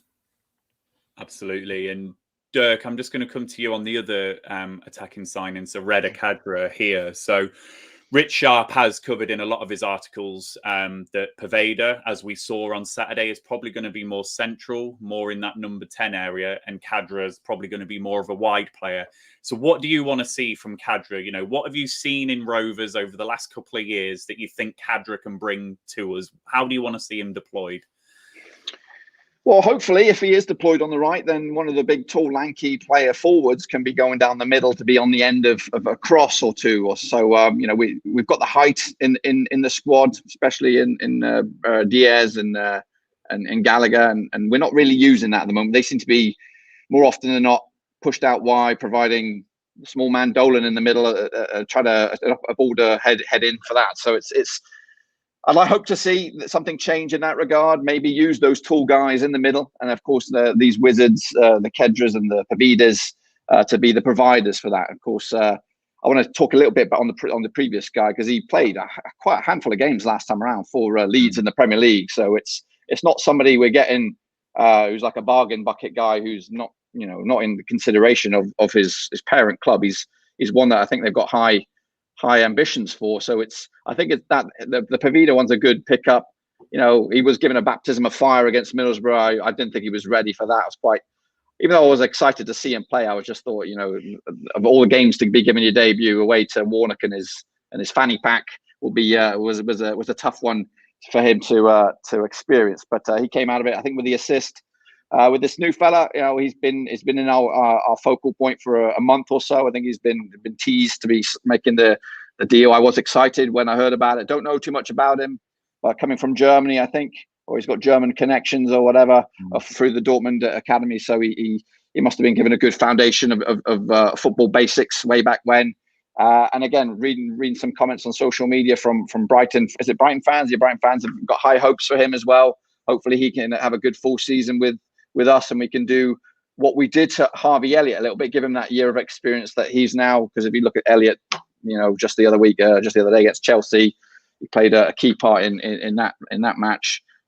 So I've got high optimism for him, especially if he's played out wide, and which of course hopefully will free up the big expensive bad boys that we have and play them where we'd all hope and envisage them to play, right down the middle. And again, they've started off scoring goals. And hopefully that will continue with these wingers, providing because Mowbray's been after these guys for years, apparently. Definitely. And Dirk, I'm just going to stick with you before we finish, you know, with the final signing, Leighton Clarkson, who we've made. Just a question here from Taylor BRFC, and it just gives me a reminder, you know, to those of you that are just joining and didn't catch the news earlier on. Strong rumours that Rovers are in for Ollie Burke. So we appear to be working on that deal up to the wire. So hopefully Rich or Jacob will break that news shortly. So Dirk, you know, the question from Taylor here, what's your thoughts on Ollie Burke? Why has he singled me out? Why does he say, hey guys, you know, what's your thought on Ollie Burke? Again, he's not your guy that's going to get you 20 odd goals a season. I believe that we've got those goals in Diaz and Gallagher. I think they can get 15 apiece, and hopefully these wingers can chip in with 5 or 6 goals apiece as well. So I think we've got the goals in, the capabilities to get those goals. I think Burke won't be a goal scorer. He'll be another wide boy, another guy to play out wide. He's been around a bit, so it doesn't like get me excited. I was a little bit excited about Jamal Lowe yesterday evening. I was getting all warm and fuzzy feeling that would have been a good signing. The Michael Obafemi one, that link that had me hot and cold. I thought we could have got a good financial deal out of that, but then that again, I think we might have dodged a bullet on that one. So Jamal Lowe was the one we missed out on, and Burke is, you know, it's kind of like who's left in the bucket kind of thing. I don't think we're going to get the best product out of it. Again, he probably has something to prove. Sheffield United have got a whole host of attacking players themselves, all firing blanks at the minute. So maybe he can come over here, show Djukanovic, or whatever his name is, you know, that I'm a player, and then and we'll get the best of that. So, you know, it's an okay signing if it happens, but you know, to be fair, I think we've already got far better on the books. But again, depth. We need depth. Yeah, we do. I did say to you, Ryan, I was joking with you yesterday that I could broadcast live from Sheffield United's training ground. I can be there in 15 minutes if I really need to. It is ironic how that has panned out. So you should be bloody there, Ian. Why aren't you? I'm going to come to you actually, and just on the fifth. Is the first signing that we made, and that's Leighton Clarkson, a season-long loan from Liverpool, Blackburn Rovers fan to boot as well. And when we made this signing, and I saw his interview, what I really loved in his interview was, I don't think he really had any intention of leaving Liverpool because he backed his own ability, and the only club he wanted to come to was us. So I really like the fact that he rated himself so highly that he saw his future at Liverpool until we came in. He's the player that we've obviously all seen the most of because he's played a few games for Rovers now. So what have you made of him so far, Ian, in the little appearances that we have seen of him? He seems to be the new Harvey Elliott, I guess, in that respect. I'd say Tony very much has the type, doesn't he? He's going for the lone centre backs. He goes for the wide players that can play through the middle. And he always wants, it seems now, a lone Liverpool midfielder with an eye for a pass. I've not seen as much as perhaps you would have thought because I was on holiday last week. So I've only seen the TV highlights. But he certainly seems to have an eye for a pass. It is great that he's a Rovers fan. I think that that's always nice. I know he's not on our books, as it were, and he is a Liverpool man. But you never know. Maybe one day he might come back and join us permanently. But it's good to have strength in depth. I think midfield is an area where you do lose players to injuries and suspensions, and I think it's good to have that extra option, as it were. As I say, I've not seen a great deal of him. What I have seen, he just seemed to be very comfortable on the ball, technically very competent, very happy to look for a pass and lay it off. So on a loan basis, a sound signing, good use of our limited budget. Definitely. And Andy, just to build on that, really, what Ian said there, you've seen a lot of 23s football, and you obviously saw him on Saturday as well at the Riverside. So what do you think he's going to bring to Rovers, and what did you make of him on Saturday? I think Leighton Clarkson's been very unlucky with the matches that he's been kind of forced to play in the first two games for Rovers. I don't think he can get that many more tougher assignments than that West Brom team and then Middlesbrough away. So I don't think you can judge him on those two. What Ian said is absolutely right, and that's what he's going to bring, is that his technique, his eye for a pass, his touch, his combination play that I mentioned with Paveda as well. If you can get those two working in tandem, then you'll see some lovely patterns of play. Whether they result in anything at the end of it is not necessarily down to them. But what I can see is that he's going to be a very, very good footballer. And in under 23s football and in the age group football, he's definitely the type of player that would dictate a game and be able to knock it around. They're not as competitive as proper games, if you like. So he's going to have to adapt. And I don't think, I was going to say I don't think he'll be first choice in that midfield, but he played ahead of John Buckley on Saturday. So I hope he's not still in the chat. So we weren't going to mention him. But I think we saw the difference when Bucko did come on, that there was a little bit more physicality in there. I think we got a little bit more hold of the midfield. And again, that's not Leighton's fault. He was in a 2 with Travis against the 3 of the Middlesbrough guys, and it was always going to be tough. But there's going to be a place for him this season. I can guarantee that. Whether that's coming on for the last half an hour or 20 minutes trying to unlock something, or whether that's just in a game where we're going to have a bit more of the ball at home, and he can be afforded to be able to dictate the play. So there will be a place for him. As Ian said, depth is always good, especially in the central midfield area. I just don't think that you can put him in there in those physical battles. And again, that's not his fault. He's a young lad and he's still developing. And Dirk, just picking up on what Andy said there, which I fully agree with. I think this is going to be Clarkson's football education this year. It's developing that physicality to his game. In the games that we've seen Clarkson so far, he's been deployed in kind of a free role in front of 2 other midfielders.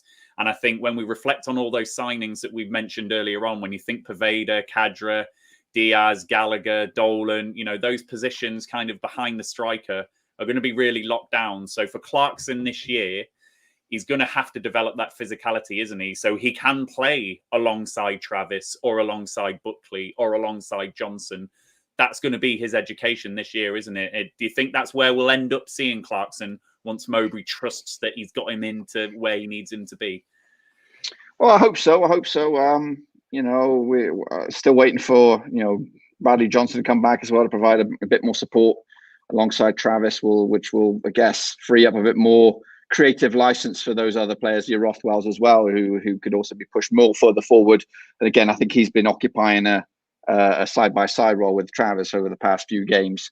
No, I think it's going to be definitely a work in progress for him. He's not the finished article by a long chalk, and I know if we're trying to compare him to Harvey Elliott, there is a lot of ground to make up in that standard. I think Harvey Elliott is a one of a kind, and I think right now he's on. I think not too far away from a full international call up as ready for England. So I think he's going to be pushing for the World Cup in Qatar next year.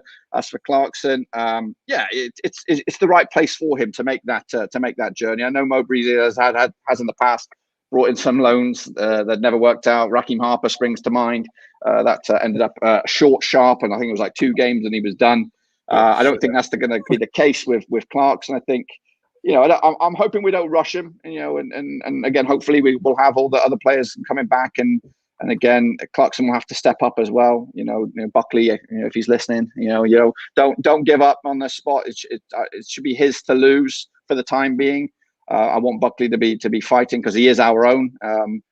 But again, competition for Bucko and the rest of those fighting pack is great. It did kind of make me a little bit sick last time around when Armstrong was the one and only forward, and when we lost him, we seemed to lose a bit of a spike. So if we had competition across the board, I think it reassures the fan base, but it also keeps the players on their toes, because they know if they screw up or have a bad day, then Clarkey or whatever is going to be coming in and taking my spot. Same goes with Pickering now with this Teo fella coming in. So everyone's got to be at their best each and every game. Otherwise, you're going to be you could be on your way back to the under 23s or something like that. So yeah, it's all good, even though they are loans. But that again, I think Ian's hit it on the head. It's the market that we live in right now. Gone are the days of the big money signings, for the time being, anyway, at least. And we've got to ride this. We've got to ride this train at the moment. But luckily, he's Blackburn, born and bred ish. So I think we've got a good character, hopefully to keep the other guys on their toes. Just to build on what Dirk said there about the market that we shop in and the market that we live in and the days of big fees going, that's not just Blackburn Rovers. And I know Mowbray said this in conferences as well, but I did a study on it 2 weeks ago, and the fees are just absolutely through the floor. There's only 1 or 2 clubs, Fulham, obviously, like the parachute payment clubs that can afford to do any kind of fees, really. Even like you look at the Edon signing today, and it's 500,000. You're thinking, well, we were spending that in 1991 or whatever like that. So it's not just us, and this is the market is changing completely to looking at where you can get that value, and it's always on people whose contracts are expiring, whether it's 1 year to go or even 2 years to go, because people are signing these longer deals now. And Rovers have done that with Edon, signed him to 2024, I think, with a year option as well. So a lot of clubs and that's the way the market's going to go. And unless you have that money, you're not going to be signing that many players. And Ollie Burke, it's looking more and more likely as we sit here, just looking at the messages that I'm getting as well. He's on 25k a week at Sheffield United. Now our ceiling is 2015. So I presume we're going to be only paying that in terms of wages, but I think it will be up at the top end of our contribution. And what I can see in Ollie Burke is pace.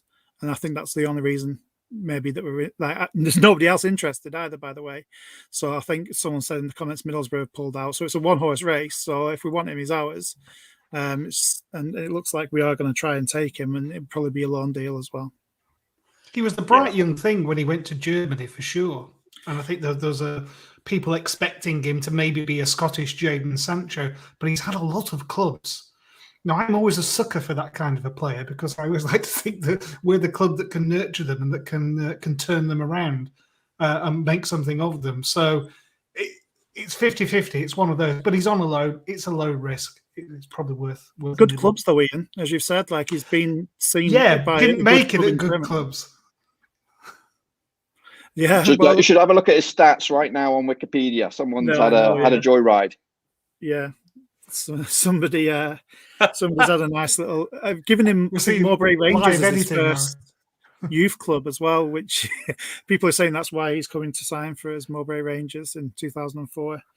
But we do need that kind of pace to stretch defences, because although Galley and Brio are quick when they get going, they don't often. I mean, Brio does offer that running behind, but they're good travelling with the ball. And if we can get someone stretching the pitch further up, then that gives Clarkson, Poveda, Bucko all that space that's then vacated to then prompt some stuff. And I'm not going to sit here and say Ollie Burke's a world beater, but I can see why he would be useful in terms of tactics.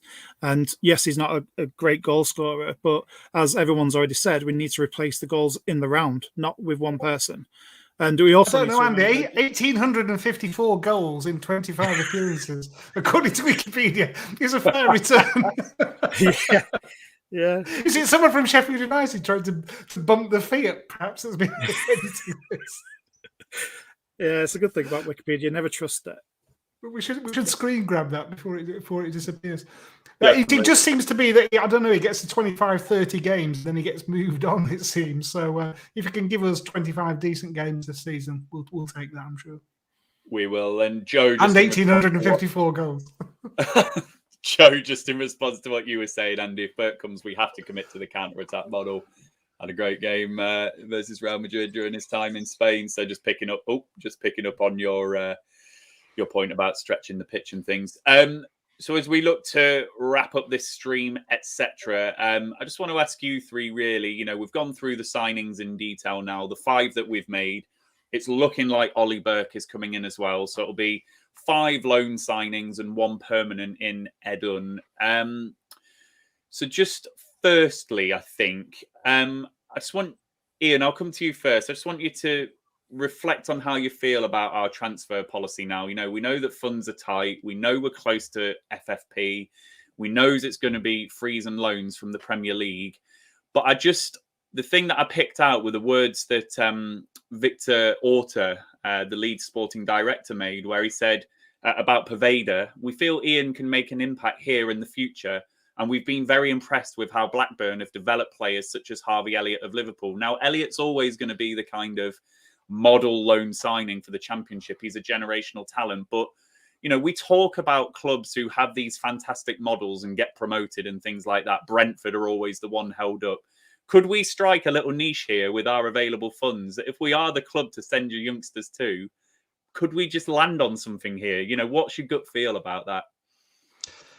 I think the watchword is pragmatism. As Andy will well know, we've had many conversations on this subject, that Rovers have not got any money. Andy's already alluded to the fact the impacts of COVID across the industry. If you're not in Europe, you're not owned by an oil sheikh or a nation state. Frankly, you've not got any money to spend. So we have to cut our cloth accordingly. But I did get a sense that it was probably Mowbray's, I don't know, aspiration is the right word, a recognition that if we wanted to try and bring some extra quality, and it was going to have to be on loan. So it has upsides in terms of it limits the risk, depending on the wage contribution that you're paying. It has some potential upsides in terms of bringing in players perhaps of a higher quality than you could ever hope to buy permanently. So I think Harwood, Bellis and Elliott would certainly fit into that mould. The massive downside, of course, is it blocks the development of your own players. So there's a strong argument that says if you don't think that you've got much of a chance of hitting the top 6, but equally you think your squad's good enough to avoid relegation, well, you should be blooding your own players and trying to bring through your own players. And I think that argument has some merit. So I think I can understand us filling our 5 loan spots. The big concern for me then is we're in this situation again in June, where all the loanees go back, and we have another clutch of players whose contracts have expired, and we're talking about needing to bring another 11 or 12 players in just to stand still. And dare I say it, the manager's contract at the moment is up, but I'll tell you now, I bet he has an extension before Christmas. I bet he's offered an extension before Christmas. So it wouldn't surprise me to see another massive turnover of players in June and us having to start the process again. That's the biggest downside. Whereas if you can capture young players, put them on decent contracts, and build them up incrementally over 2 or 3 years, that starts to build a more solid platform. So it's pragmatic, but it's fraught with difficulty. It's not without risk. It is, and the contract side is worrying me big time. And I tweeted a couple of weeks ago about, the list of 4: Lenihan, Brereton, Rothwell, and Nyambi. Lenihan is the one that's really giving me real problems at the moment in terms of if he doesn't sign a contract. Ayala's going to be 34, 35, by the time Lenihan might leave on a free. Lenihan is really causing me issues. And I think it's quite symbolic. If someone like Lenihan wasn't to sign a contract with the club, who's been at us for a very long time and the club captain, that just really, I'm actually quite sad at the prospect of him not. So I just, Bucko, if you're in the comments, make him bloody sign that contract because we want him to stay. We really do.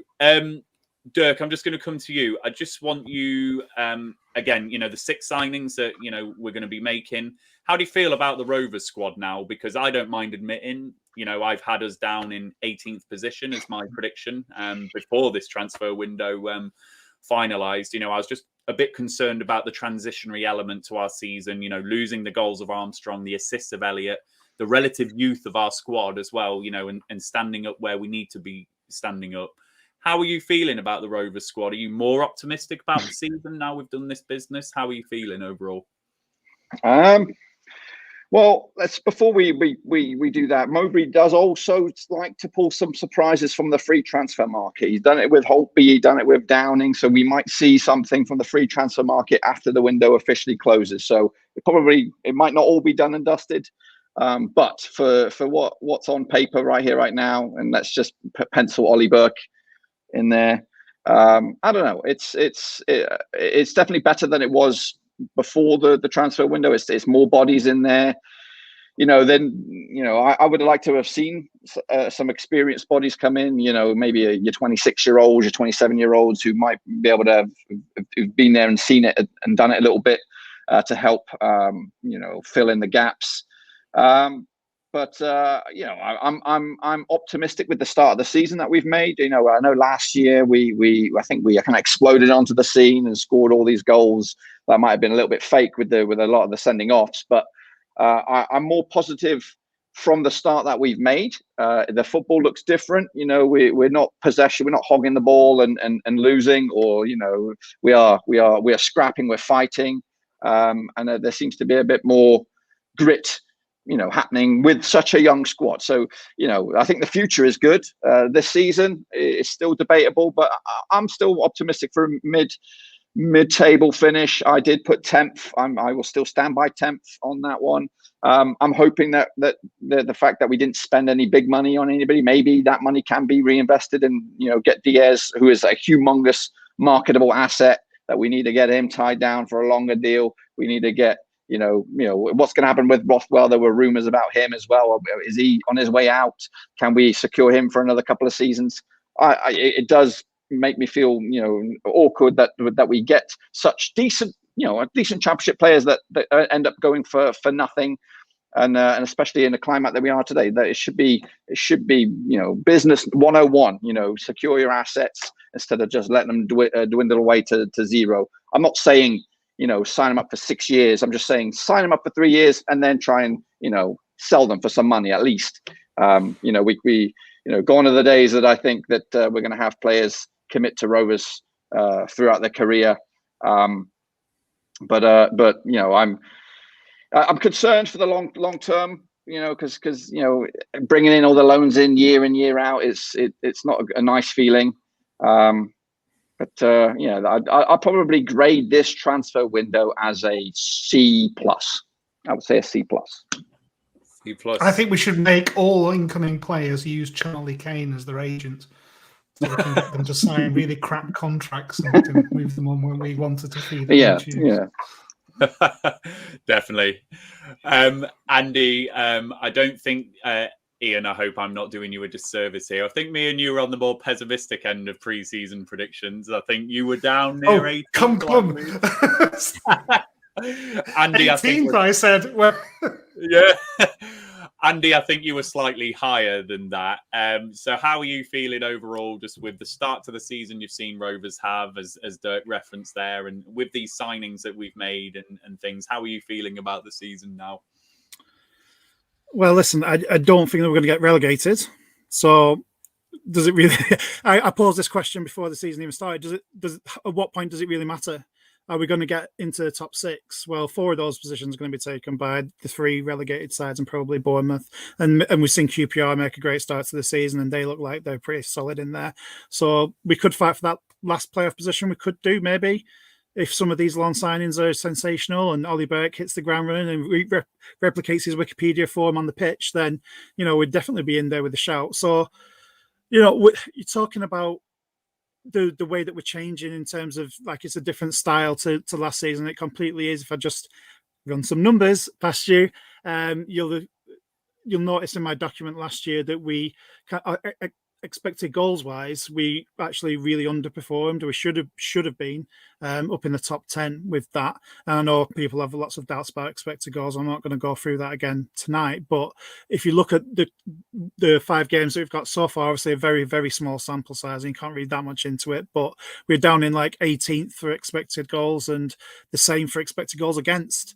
And yet we've come out with more points than what we would have expected. So it just goes to show it's always swings and roundabouts, and performances don't always match up to points. But what you can usually say is that you revert to the mean. And if we're going to continue with the trend of being 18th for expected goals and 18th for expected goals against, which is where we are according to Wirescout at the moment, then we should see Rovers start to slide down the table.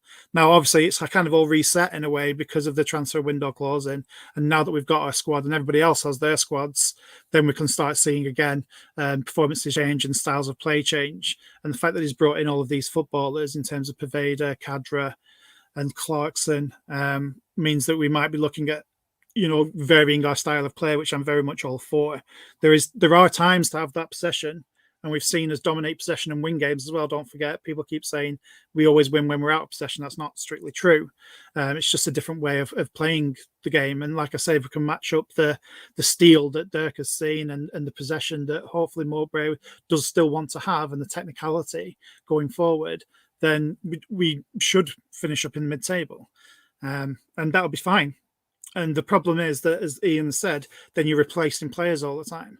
But the problem is, when you're signing these young players, which I agree is a good policy, you sign them for 3 or 4 years, during which they coming up towards the peak, and all of a sudden their ceiling is kind of above Blackburn Rovers.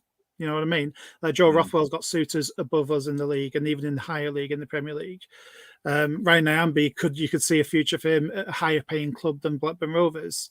And he could have potentially moved in any time in the last 3 or 4 years. So what do you do to convince these players to stay? Well, maybe you say, look at this under-18s team that we've got that are smashing people to pieces at the moment. And some of these players, and Ash Phillips, who travelled with the squad to Middlesbrough, who's 16 years old and looks an absolutely sensational footballer. And yet we could sell him for a Phil Jones-esque fee of 20 odd million, and that would pay for everything, right? So that pays for a lot of sins that have gone on before. And this is where the academy is hopefully going to try and pay for itself, whether it's through Ash Phillips on his own or the whole raft of players coming through and pushing us into playoff contention and then hopefully back into the Premier League. We've got to be looking, and this is maybe where the loan signings are a bit of a temporary plaster, in that it keeps us in contention. It keeps the money, the positions coming in. And also, the fans kind of, if we started losing loads of games because we haven't got this depth, then the pressure starts to build and things change and things can go downhill very, very quickly. If we can keep it going in the mid-table of the Championship and maybe once or twice, get up there, then this talented bunch of players that I know that we've got may be the answer towards getting us even closer. Good thing about this season is I think our expectations are significantly lower than they were this time last year. I know that there were any number of comments about winning the transfer window, some of them sarcastic, some of them genuine. And I must admit, I was in the camp that thought we'd had a really, really good transfer window when it closed this time last year. And I did expect us to seriously challenge for the playoffs. This season, at this point, I think expectations are a lot lower. Now, with crowds back in, if the crowds can remain supportive, young players will thrive in that kind of atmosphere. So I think we as supporters have a role to play. Who knows? Maybe we can, if we're 10th, 11th going into January, then maybe there's the scope to try and bring one or maybe two players in to see if we can get us up into 6th. But who knows? Long way to go yet. Yeah, there is a long way to go. And I'm kind of mixed with where I am, because I think I've absolutely been kind of warmed by the performances that we've put in, particularly away from home, and that ability to dig in and all of the stuff that we've seen, and obviously learning how to get results without possession of the football, which was the complete opposite to times last season. So that stuff has warmed me. I do like the look of the signings that we've made on loan. I think they look good again. Yes, they're probably not going to be Harvey Elliott, but I think they look a good set of loan signings. But I've still just got that little niggle about the experience in the squad. Someone put it in the comments earlier. I think Daniel Ayala and Bradley Johnson are the only 2 over 30 in our squad. And a lot of the squad are in their early 20s. And I'm not saying that they can't go and dig in and get results. It's just a long, hard, bloody season, isn't it? And I looked at West Brom at Ewood Park, and they looked like monsters. They looked absolutely like monsters. In that goal in front of me at Ewood Park, they look huge. And it's just those types of games where it might just catch us out. So I'm kind of umming and ahhing. I'd love us to come higher than 18th. And if Bucko is still there, he saw me predict 18th, and I'm sure he'll love to prove me wrong. But I still just think as it moves and shakes out, maybe it will be. I think 15th to 18th is probably par. I think if we're higher than 15th, then that's a decent performance.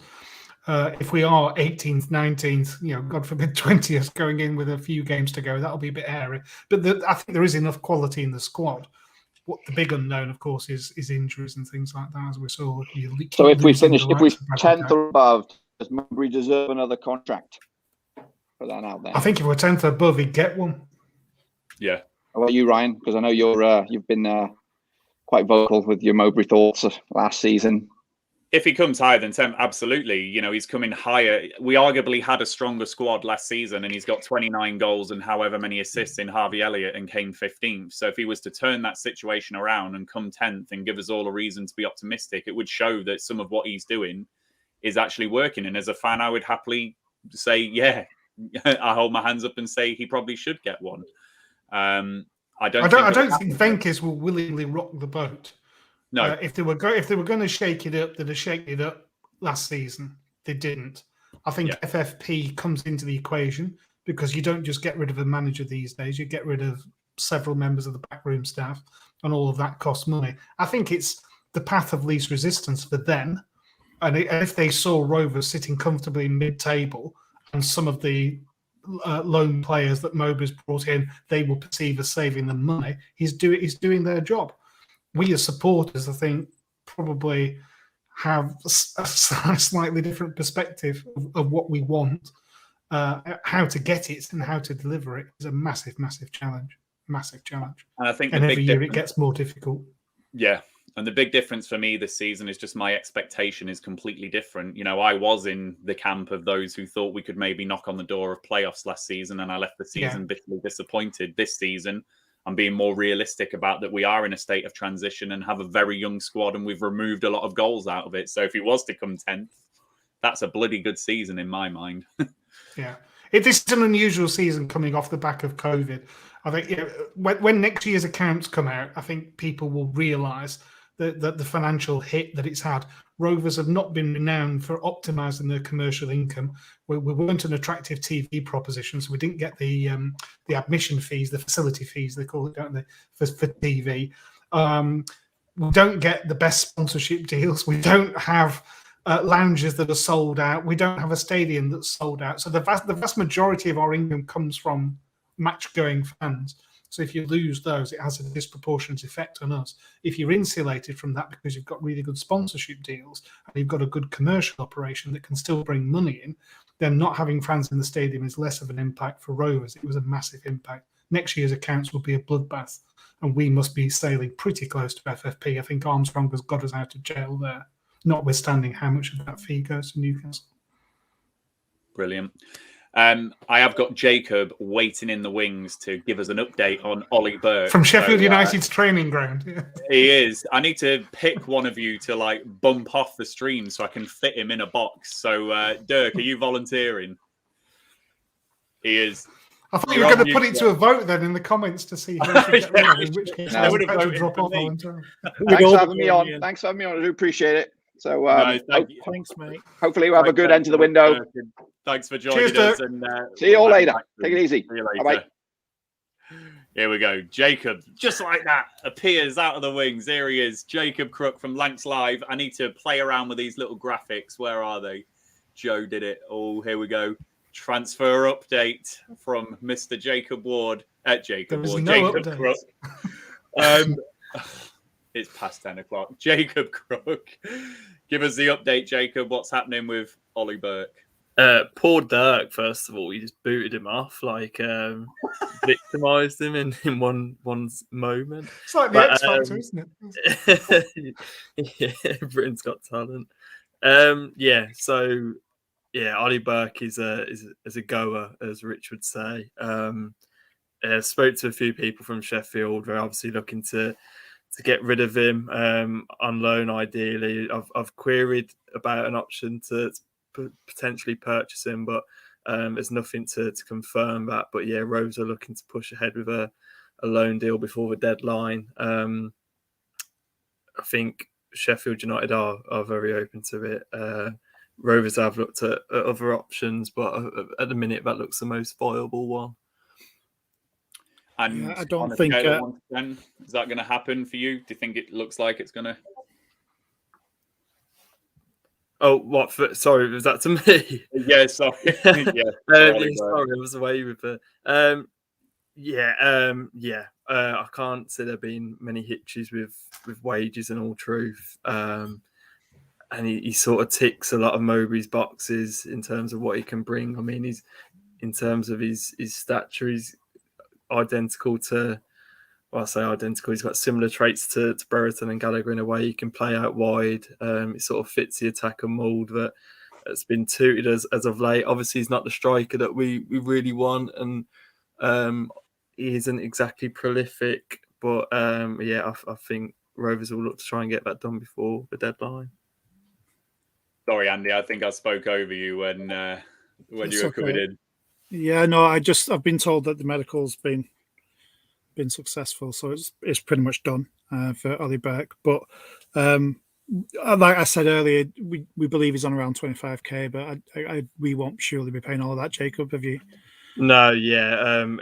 Sheffield United seem happy to shell out a portion of his wages. They just want to get him off the squad list at the minute. Obviously, they've got about 6 or 7 strikers currently on the bill. Middlesbrough none of them scoring apart from Billy Sharp at 35. Yeah, they've only scored 1. But Middlesbrough were tooted, but I think Warnock simply laughed that one off, and they've done their business now. But yeah, as you say, be one that will be completed before the deadline.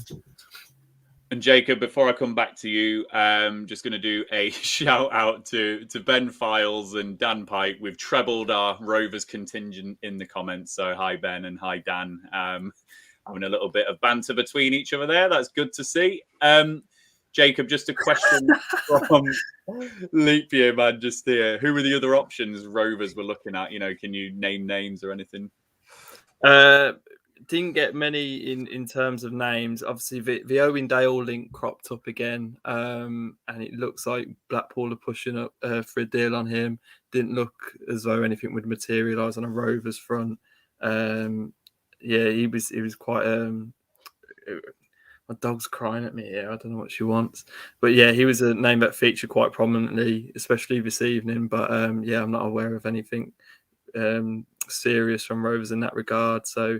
Yeah, Ollie Burke looks to be the man. Ollie Burke is the man indeed.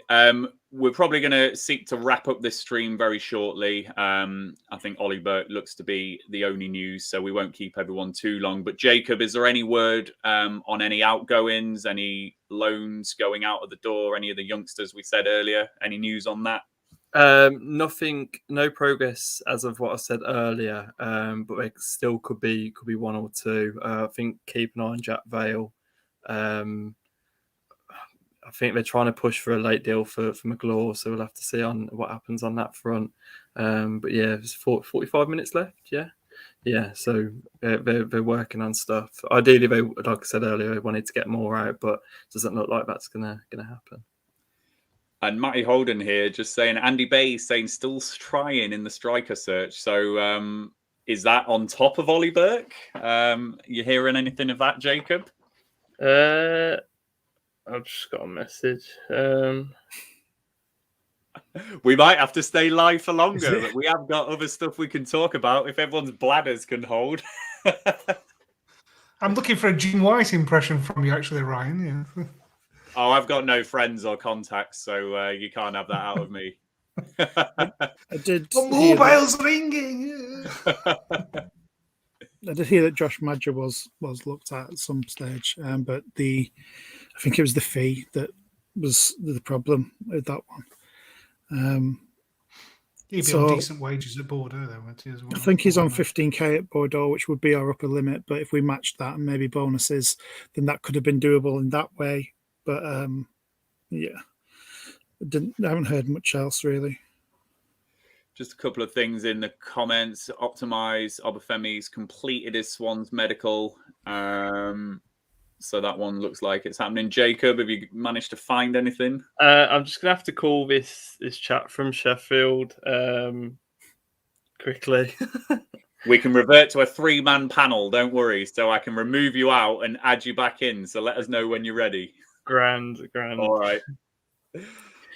There we go. We're prepared. Look at that. I'd just like to say, Ryan, if possible, whilst we've got a bit of a hiatus there with Jacob, just thank you to all the Blackburn Rovers fans on Twitter, on Facebook, everywhere that wished me well during my hospital stay in COVID. It was actually really nice to get so many messages, and even some of the players as well wishing me well. And it did mean a lot. It helped to just get through that really dicey stage of like 2 or 3 days on the oxygen. And a couple of people have mentioned it in the comments, CK and Dan Pike as well. So thank you to the Rovers fans for that. It's great to be back on this. I think this is the first video I've been back on live. So good opportunity just to say thank you to everybody for that. No, good to have you back on the streams. And I can confirm that Andy celebrated that Middlesbrough goal, or the goal versus Middlesbrough, so hard on Saturday that you nearly sent yourself back into hospital, didn't you, when Gallagher scored? Let's sit down for a couple of minutes after that. It's so funny because I can see Jacob like backstage on the phone doing whatever he's doing. So when he looks like he's finished, we will bring him back. But is he smiling or frowning? That's the question. Well, he's gone off with his phone now, so we don't know what he's doing. So we did have stuff prepared for if something like this happens. So Andy, I'm just going to come to you because you've got a stat show that's prepared, and I don't want to steal the thunder of that. But I think if we do just talk about the first 5 games so far, and it's popped up in conversation, Rovers do appear to have this tougher underbelly, and we are having a lot less possession, and I'm sure you're going to cover that in some detail. And I was just looking at the headline stats. I know it's only after 5 games, but we are down with an average possession of 38.9% from what I saw, and last season we were one of the highest. And we've also responded really well to going behind to Millwall. We obviously got an equaliser. We responded really well to Forest, obviously pegging us back, and then we got the winner.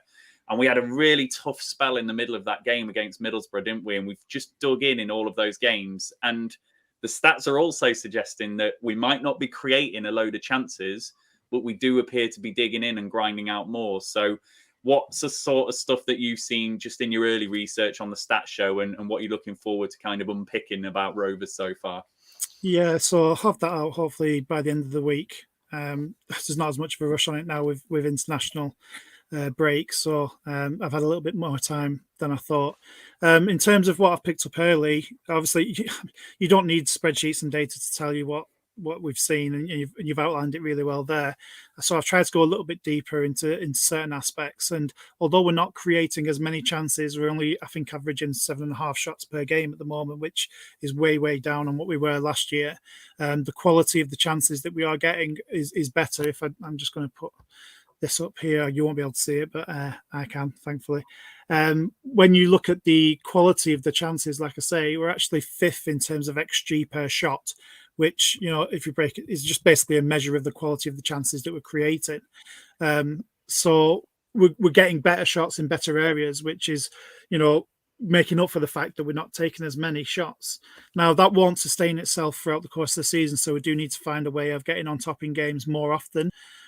We have been down to a minimal size squad with not very many game changers on the bench, and hopefully we will see that reverse a little bit. And you can't go through a season really unless you're Middlesbrough, Millwall, Cardiff on the McCarthy with having 40% possession and being successful.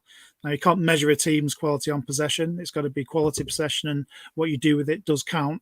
And we are progressing the ball okay, but we're just not getting enough of it to be able to create as many chances as we were. Our set pieces appear to have improved. We were talking on Saturday, Ryan, about why Rothwell was on them ahead of Pickering when that was meant to be one of the strings to Harry Pickering's ball, why we brought him in. I thought actually Pickering's deliveries when Joe Rothwell went off on Saturday were very, very good. So I'm hoping to see that improve. We actually lost 14 goals last season as compared to the previous season on set pieces. And people talk about the making up Armstrong's goals. Well, if we can get those 14 goals back from set pieces that we had a deficit of, then that goes half of the way to doing it on its own.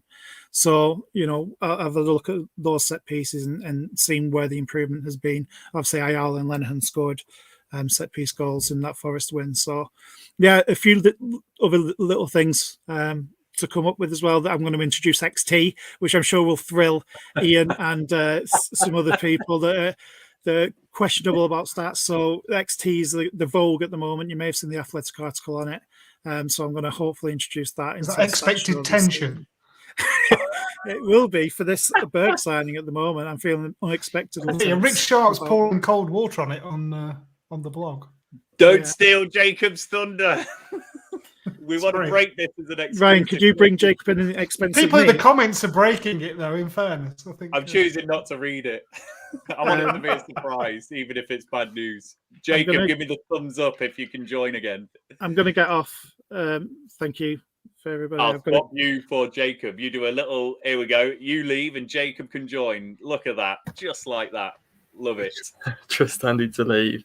Yeah, I've had like 2 messages, and as you can probably see all now anyway. No, nothing happening with Ollie Burke, nor do we expect any loan outgoings either. But yeah, Rovers have pulled out from a whole Ollie Burke situation.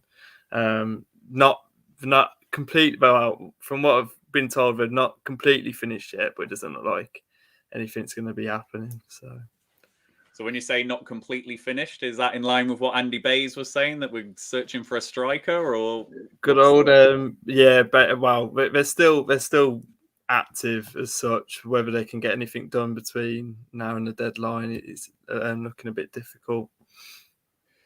Interesting. Well, we are absolutely pushing it with 27 minutes to go. I hope that they push the button on something a lot earlier than that, but we will see. So there you go, Rovers fans. Let's do the graphic again. We haven't got a transfer off, so I'm just going to have to put it in the rumour mill territory that it was just a rumour that we were getting Ollie Burke, and it's not happening. So there we go. Ollie Burke to Rovers isn't happening, unfortunately, Rovers fans.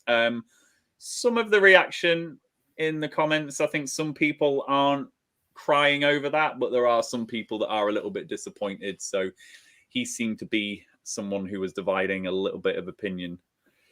So Jacob, if you do want to get off, we can bring Joe in. Don't worry. We've got a whole subs bench of people that we can bring in just as we seek to wrap up the stream. But is there anything else just before we let you go?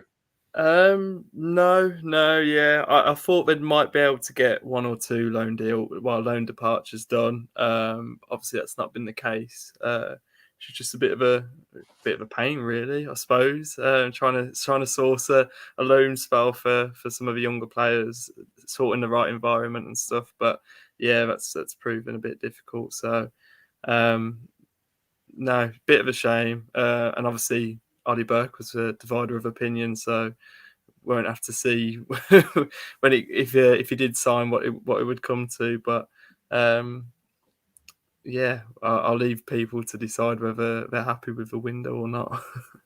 One question for Jacob before he goes, if I may. What's your feeling about the Troy Deeney signing? Is he past it, or has he still got something to offer? We talked about this briefly before we come on air earlier, and I said I did shed a little tear last night. But you've got Djukovic and Deeney up top, Bella and Chong on the left. It's a bit of the old direct system, 4-4-2. Put the balls in the box and see what happens. You're gonna have to nurse the pair of them through, though, aren't you? So I told him it's going to be his biggest challenge, and if Deeney scores a last-minute winner at Ewood Park, that is going to test him as much as anything has ever tested his loyalty before. Yeah, I'm quite to sit right in the middle of the press box, installated by everybody around you. I'll have Rich give him, put me in shackles next to him.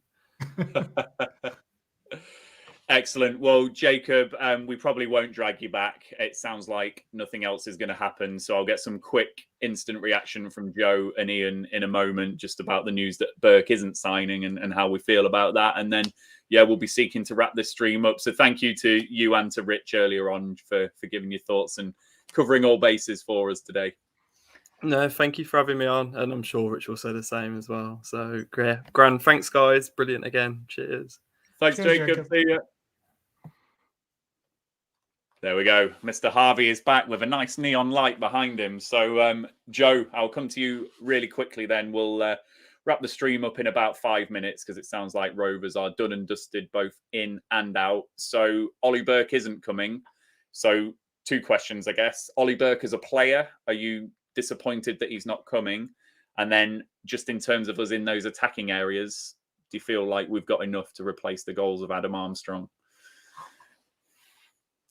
Oh, you're muted. All right.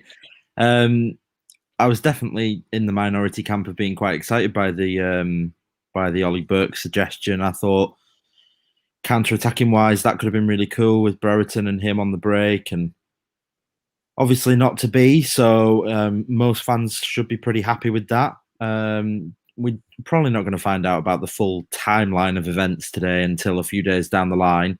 I think a question I would have for Rich and Jacob, even though they're not with us now, but maybe one of you two might know the answer, is there a kind of extended loan window as well?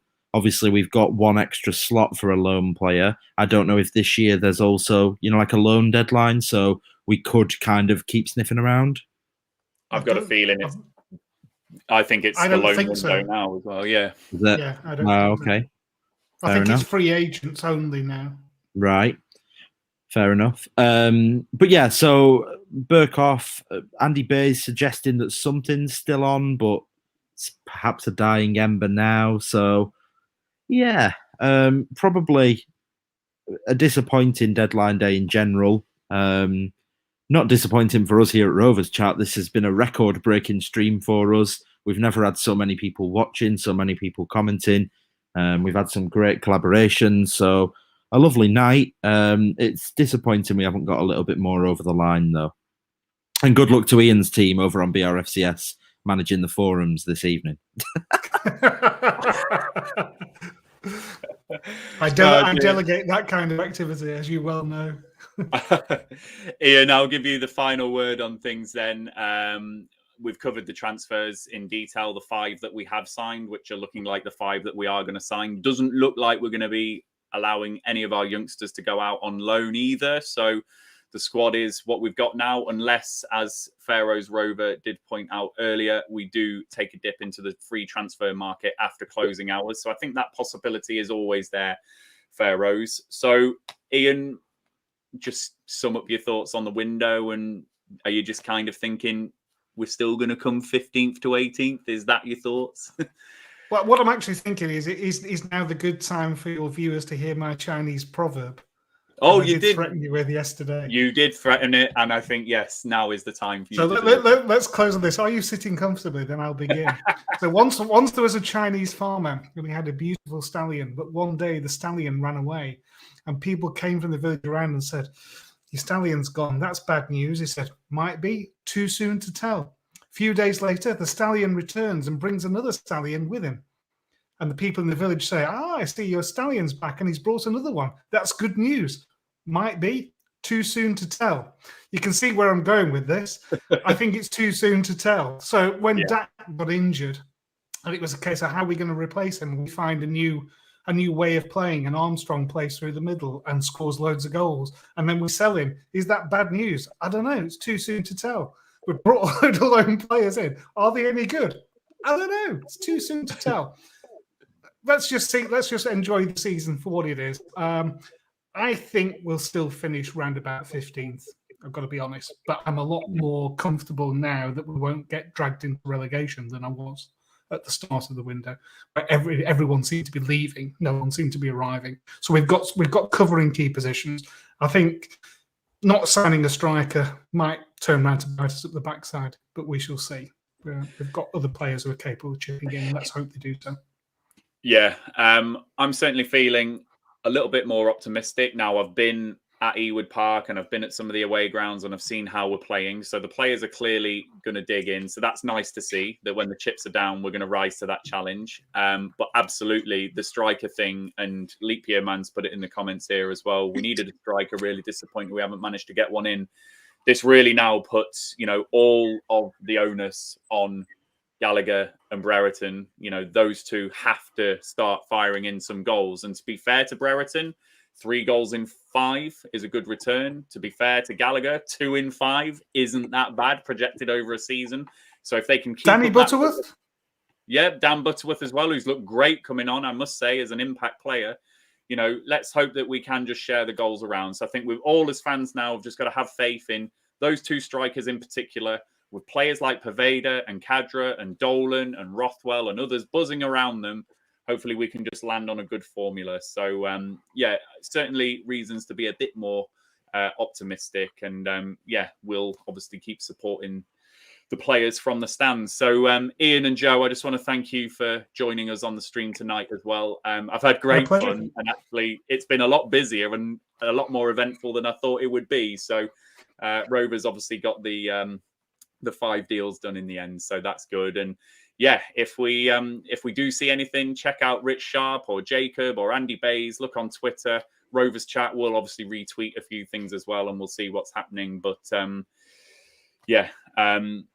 Joe, I think you're actually going to take over, though, aren't you? I was right for everybody that's watching along. We have a little kind of clock in the top left for us as we control things, so we know how long we've been live. And it's getting really high up there, and Ryan's been hosting the whole thing. And very often when we do a stream this long, we'll kind of split responsibilities. But we didn't do that tonight, and I can tell that Ryan's getting a bit knackered. But given Andy Bays' tweet, and given there's only 27 minutes left till we hit that official deadline, I'm more than happy to keep us going for the final minutes, take in a few extra comments. So it's up to you, Ryan. Baton pass. Yeah. I reckon we can make it work. What do you think? Are you going solo? I can go solo. I could try and force Ian to stay with us. I'm not bothered at all. I'll stay with you for now. We can let Ian go, can't we? So I'll stay with you for now. Thanks very much, guys. Appreciate the invite, and thanks everyone for commenting. Hope you've enjoyed it. Cool. Fingers crossed for a good season. Cheers, guys. Absolutely. Thanks, Ian. Bye, mate. See you later. Hello, me and Lee. Hey. It's just the two of us. I just by Andy Bays. Say again. You've been seduced by Andy Bays. Yeah, Andy Bays has kept me a little bit excited. I have to admit that he's kept the fire alive a little bit. So I'm not saying anything will definitely happen, but you never ever know, and you never say never on deadline day. And I would be absolutely mortified if we ended the stream with so many people watching us and then somebody came in and we missed it. So we can chutter on. If you want to get going, I don't mind chuttering on and going through the comments and taking some fan opinions for half an hour and see. And if nothing comes, we'll end the whole thing, and it is what it is. I like your style. I might give myself a comfort break for a couple of minutes though. So you can go solo, and then we'll be back, and you can tell me the good news that we've signed someone. Absolutely, mate. No problem at all.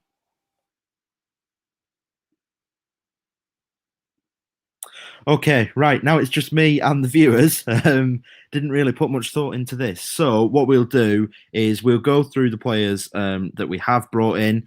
Let me know in the comments the one player of the players that we have signed that you are happiest with and why.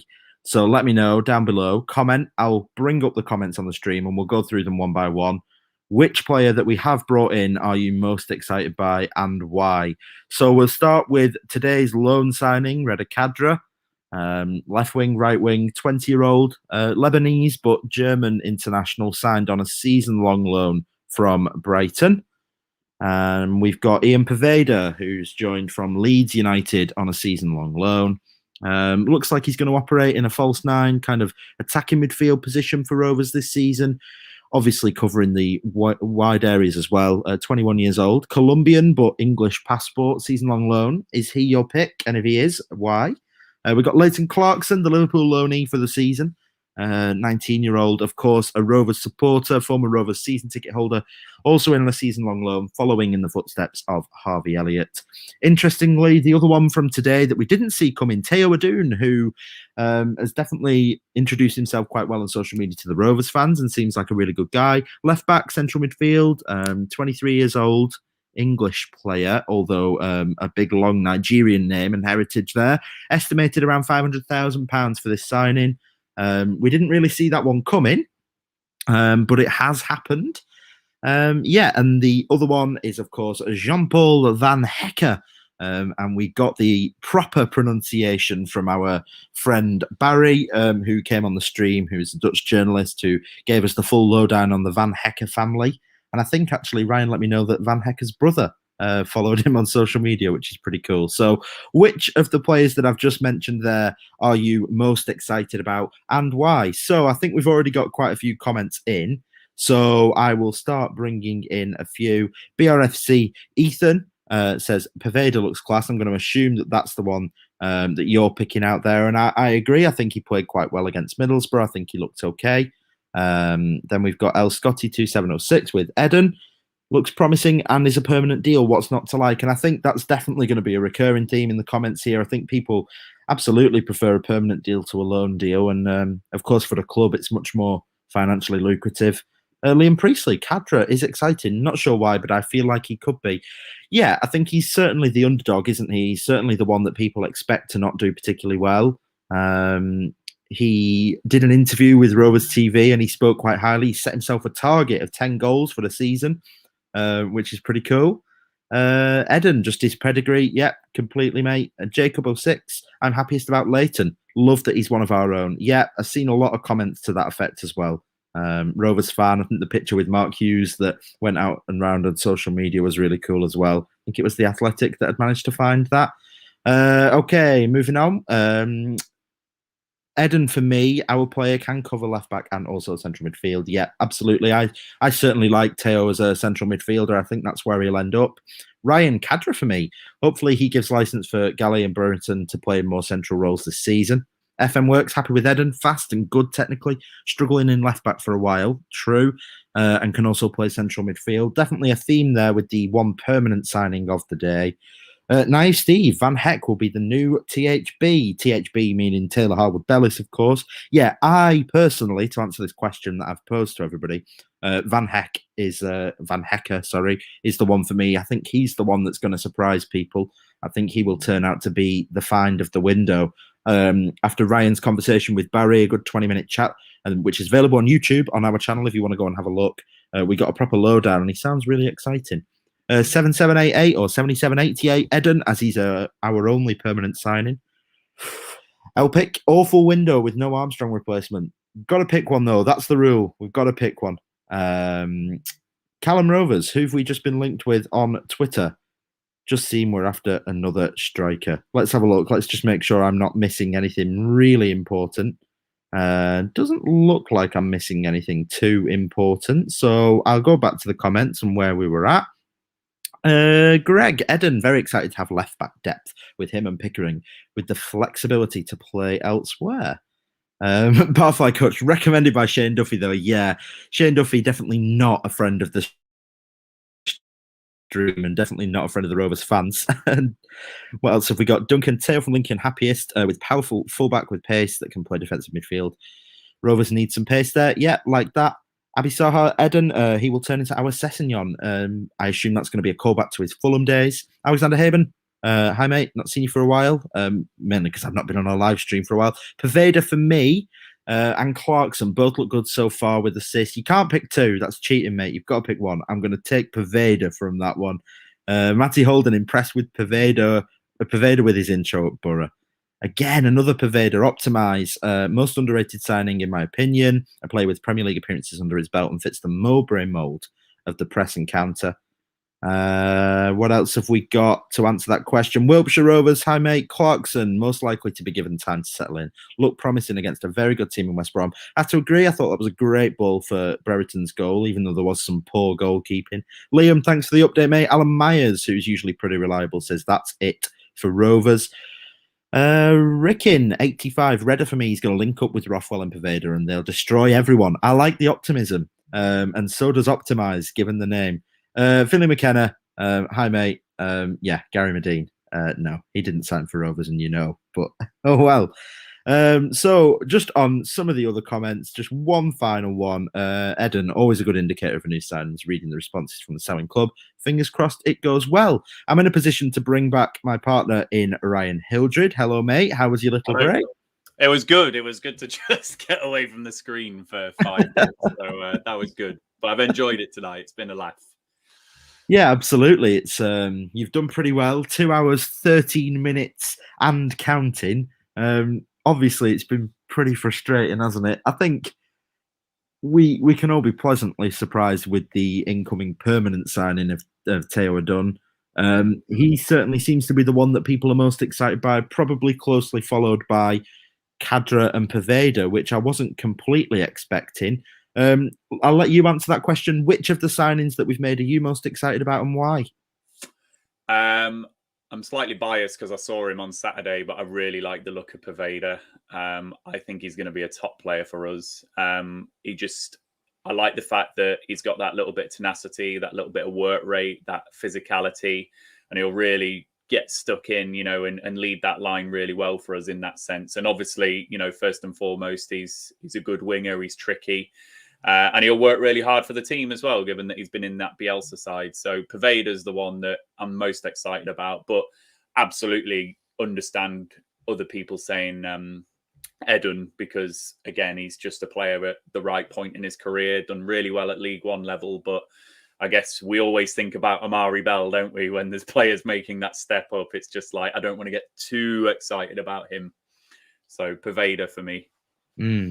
I think Paveda, I mean, we were both at the Borough game and we both watched Paveda. First half, especially first kind of 25 minutes, the one thing that I'll say about him that I keep mentioning in this window is individuality. And I think that he definitely had that little bit of something for me that showed that he's got something that some of the other players we have don't. It's why I was at least somewhat interested in the Ollie Burke deal, because he's got something that we don't currently have. Does it worry you with some of the signings that we've made? A Leighton Clarkson, for example. Because for me, the question becomes, what does a Leighton Clarkson bring that a John Buckley doesn't already bring? Does that worry you? Yeah, and I was talking about that a little bit earlier, because Clarkson so far, Mowbray's been quite kind to him in terms of the formation, because he's been deployed in like a free area in front of a sitting two. Now, that's not going to be where he ends this season. He's going to absolutely have to earn his position next to Lewis Travis or next to John Buckley or whatever. So I think that's the concern for me with Clarkson about, is he going to be able to operate in that midfield too when he's being closed down? Is he going to be able to play those balls? So just a quick one on Andy Bays. No further tweets from him, but a retweet from Andy regarding the outgoing loan of Josh Murphy from Cardiff City. Now, I can't think of many reasons why Andy Bays would retweet that. Potentially could be what he's referring to in terms of one last push from Rovers, but with 16 minutes left, I'm not very hopeful. But it's a bit of something, potentially. I don't know why he would be retweeting it. So maybe, somehow, some way, we could still be getting somebody. Wow. I know. It could be interesting. We will see.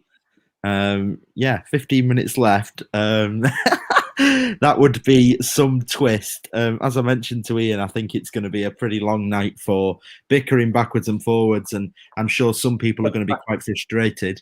I'm going to ask a second question now, and I want everybody's responses, so let us know in the comments and we'll bring your responses up on screen. We've asked for your favourite signing. I now want a rate out of 10 for the transfer window. So what do you rate this transfer window out of 10? Comment down below. If you want to add any reasoning, make sure you do, and I'll try and read out as many as I can. I'm going to go to Ryan whilst you guys get those comments in. So you're rating out of 10, Ryan, and any reasoning behind it. 7. We definitely needed some form of striker replacement, and the likes of Obafemi or Jamal Lowe or someone would have been absolutely ideal with the money that we've got. So it's a shame that we've not been able to bring in anyone like that. I like the look of the loan signings that we've made, and Edun. I think they're all great signings. I can make a case for all of them being really good loan signings. But the reason I'm kind of not in the 8 or 9 territory is it's just the overall age of the squad and the experience in the squad. You know, we leave this transfer window having probably a younger average age in the squad, given that we've signed a lot of 19 and 20-year-olds. So it's just that little niggle that I've got. You know, it would have been great if, you know, someone like an Elliot Bennett on a free from somewhere, you know, that kind of player, just bringing them in, you know, just a little bit of quality, just to supplement the likes of Bradley Johnson and Kaminsky, Lenihan, just another one, in Ayala, of course. But 7, I think. Okay, 7. I think I'd probably go slightly below that personally, only because we haven't really seen a central striker come in. And I think the reason it comes down for me, I'm going to go with a 6, is I really wanted to see Conor McBride go out. There were some rumours that he was going to head out to Doncaster, Scunthorpe, Cheltenham, Oxford, but that didn't happen. I think there's probably a couple of others where loan moves would have been best for them, but maybe that just comes down to Rovers not getting who they wanted, so not wanting to let anybody go. I'm sure they'll reassess that situation in January. Let's head to the comments. Duncan says 5 out of 10. Graham Hamilton, solid 7.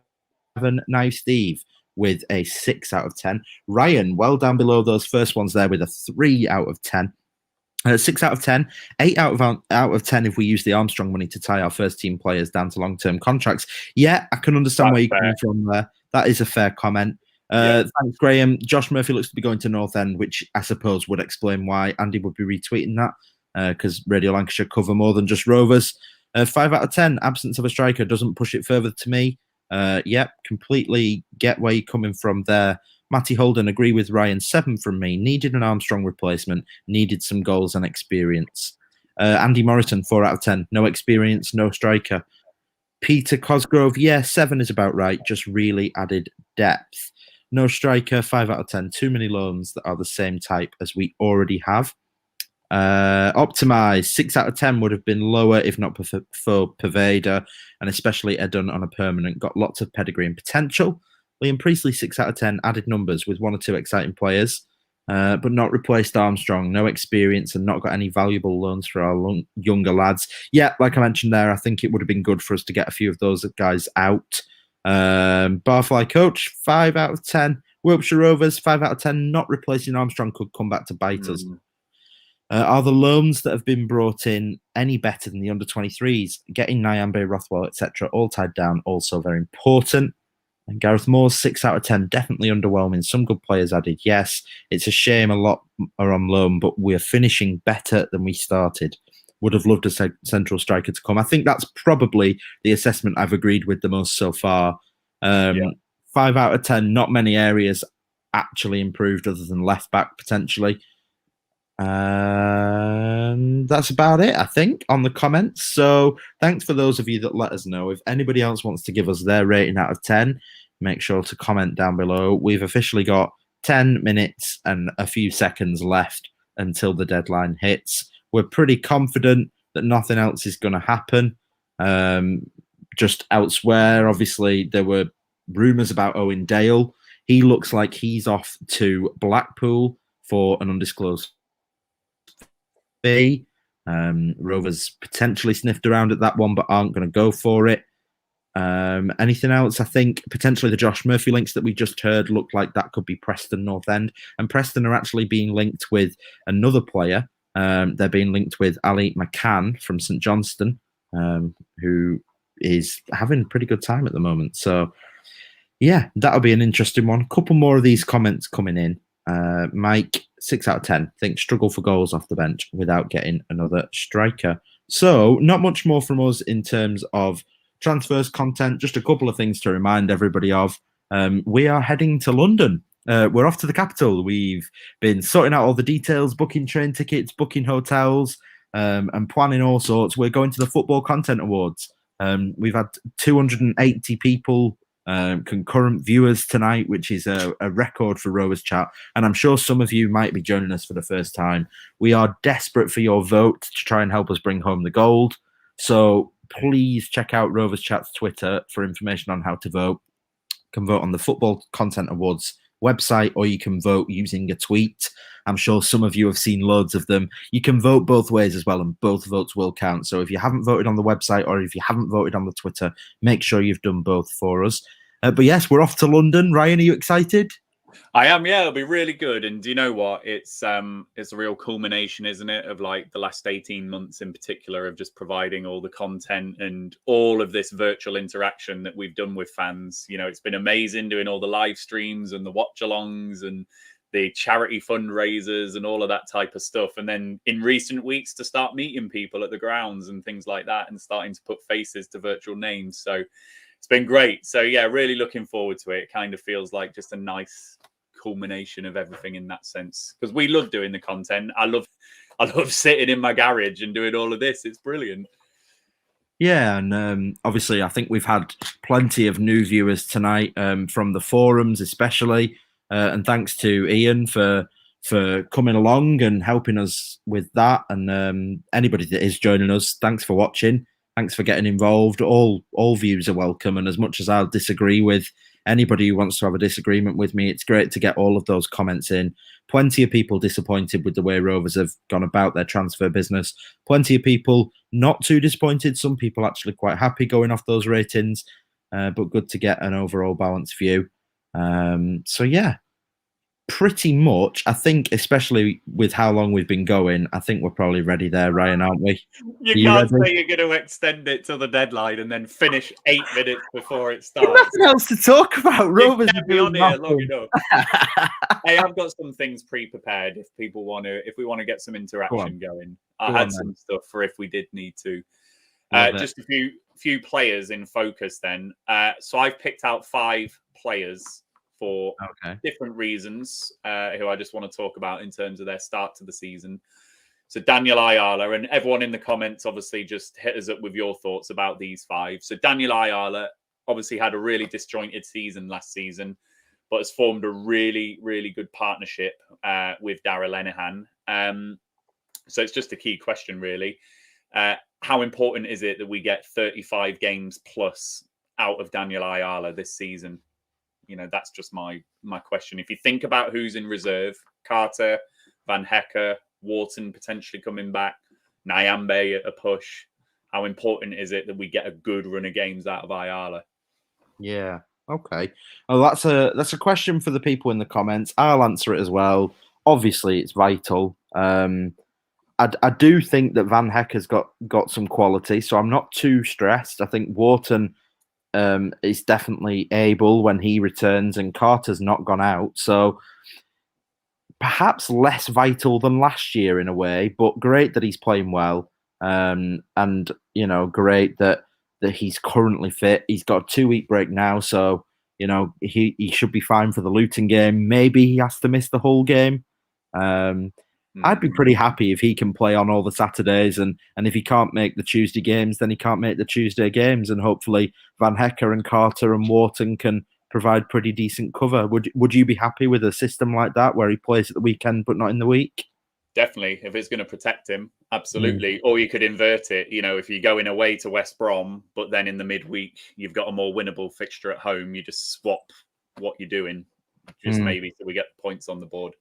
But I like this comment from Tom. I think this is absolutely what I've seen. I think Lenihan looks brilliant this season. And if we think back to Brentford last season when we drew 2-2, that makeshift back four that Ayala led, you know, he really did make those players around him better as well. So I do think that's what he brings as well, Tom. Definitely. Tom? Oh, right. I thought you were calling me Tom. No, Tom in the comments here. He probably merged in at the bottom. Oh, right. I'd say I was pretty offended there. I thought, Christ. No, I know that you're called Nigel, so that's fine. Next one I want to talk about, so we're going to rattle through these so that we officially close towards the end. Hayden Carter obviously had an impressive loan at Burton last season, been thrown in a little bit due to injuries to Nyambi and JRC. But I think twofold, he's looked really decent. I think defensively, he's actually done all right, you know. But actually some of his attacking qualities, like that assist that he got for the Lenihan winner at Forest, and then he showed a few flashes on Saturday as well against Middlesbrough. So what have you made of Hayden Carter? And yeah, everyone in the comments, what have you made of Carter? Yeah, I mean, I personally thought it would have been good for him to go on loan again, because I think he's going to sit on our bench, and I just don't really feel as though sitting on our bench is going to develop him. I think he would have been better off going back to a Burton Albion and playing for the whole season and coming back next summer with Ayala probably past it, ready to start right alongside Darragh Lenihan. So, well, if we can keep Darragh Lenihan, that is. So for me, I would have moved Carter out on loan. Not because he's not good enough to be around the squad, but mainly because you want him to play. Because every time he plays, he looks better. And Wharton and Carter are probably very similar in their abilities. It's just that one's right foot and one's left foot. And probably the day that Darragh Lenihan does leave, you've probably got your centre-back pairing, Carter and Wharton, right there, really, haven't you? Yeah, definitely. Gareth, Carter's looked good. Would have preferred Pike to play, but can't knock him for taking his chance. Yeah, hopefully we do get to see a bit of Dan Pike this season. Obviously, very highly rated out of the 23s, so would be good to see him. And then Lee showing what we should have last season. We could have done. Oh, I thought that was in relation to Carter, actually. Third one I want to talk about, Joe, John Buckley. I think he's had a really impressive start to the season, and that Swansea game on the opening game, on the opening game of the season, that pressing that he was doing, that energy that he had, that assist, you know, the ball over for the Sam Gallagher goal. He's really started the season really well. And what we saw on Saturday, he started the game on the bench and we were in a really difficult spell. And for me, it's no coincidence that actually when Bucko and Dolan came on, things just changed a little bit. And I just think John Buckley this season, with the age of this squad that we've spoken about, could really mature into a good leader in this squad. So what have you made of Bucko so far? Well, I'm a huge fan of John Buckley on a personal level. As a footballer and as a player in your dressing room, he's everything that I think we should be trying to create in the academy. I know there's plenty of people that have their reservations about him. I question the Clarkson signing with Buckley there. I think they're quite similar players, and I don't really know why you'd have them both in the squad, really. But yeah, I mean, John's a friend of the stream. He was watching before. He's been watching before. So best be careful we don't say anything mean about him. I think he's gone now. All right. Well, he's awful. No, I'm joking. No, but John is not just a good player, but also getting really involved with the fan base as well. He's, you know, he helped us with our charity stuff and he replies to fans on social media. He's in group chats and he's on the streams and he's commenting, and as much as that stuff doesn't have anything to do with football, and I'm not going to pretend it does, creating that kind of atmosphere, much like Tyrese Dolan with the fans after the game at Middlesbrough, it's important, and you've got to have that relationship with the fans for it to work, because way too many a good player right up at Champions League level can fail at clubs because the relationship with the fans isn't there and the fans aren't behind them. So Buckley's doing a lot right on the pitch and off the pitch. He absolutely is. And you know what? Look, we're 1 minute to go. So the other two that I was going to pick out were Harry Pickering and Diaz. But we've spoken about Pickering earlier, that we just need to be patient with him. And like, are we finally going to get this in? Yeah. Do you know any reason to use the graphic? So we spoke about Pickering earlier, and do you know Diaz, what? we have This spoken either at the about a beginning. lot. Hey.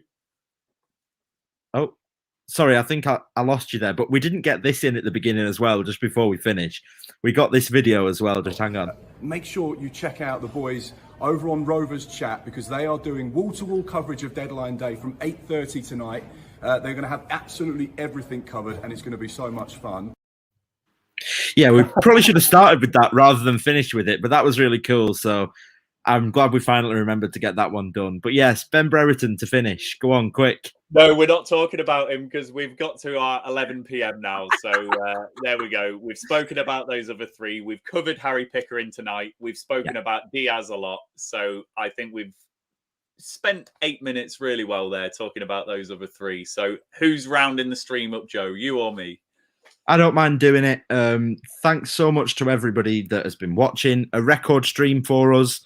More viewers than we've ever had. More comments than we've ever had. We've had money in from who was it that gave us a donation? FM Works on the super chat. Yeah. Thank you so much for that super chat. That's awesome. That's definitely going to go towards the London Fund for the Football Content Awards to get us down there. And many thanks to everyone that's tuned in for the first time. Many people from the BRFCS forum. Thanks for coming along and stick around. You know, we might not always agree with everything we say, but we try and create a comment section where anybody can give their opinion and we won't berate anybody for what they think. So yeah, it's been a great stream. We'll definitely look to do this again. Great numbers. Please go and vote for us. Please, please, please go and vote for us in the Football Content Awards. Check out the Rovers Chat Twitter account for all the information, or go search and Google Football Content Awards. There's loads of ways to vote for us. And if we can bring home the gold, it will absolutely be because of all of you guys. Ryan, you kind of hosted most of all this. So if you've got anything to say before we head out. No, I think you've done that perfectly. So just to say to anyone, if you ever see us at Ewood Park or at an away game, come and say hello, because I've really loved saying hello to people at all these games. So come and find us, because you know what I look like. I don't know what you look like. So come and say hello, because it's been great. Honestly, I've had so many chats to different fans over these last few games. So that's what it's all about, isn't it? So that's the only thing I'll say. Come and find us against Luton or Hull or Barnsley, wherever it is, whichever game you're at next, come and say hello, because, you know, at the end of the day, we're all Rovers fans. And as Joe says, we've all got our opinions, but we share the common love of Rovers, don't we? As infuriating as they can be on transfer deadline day. Absolutely. We'll leave you with our sponsor messages. And yeah, just absolutely thank you very much. And we will see everybody shortly. Have a great international break. And hopefully England can not be really boring as they usually are. See you later, guys. See ya.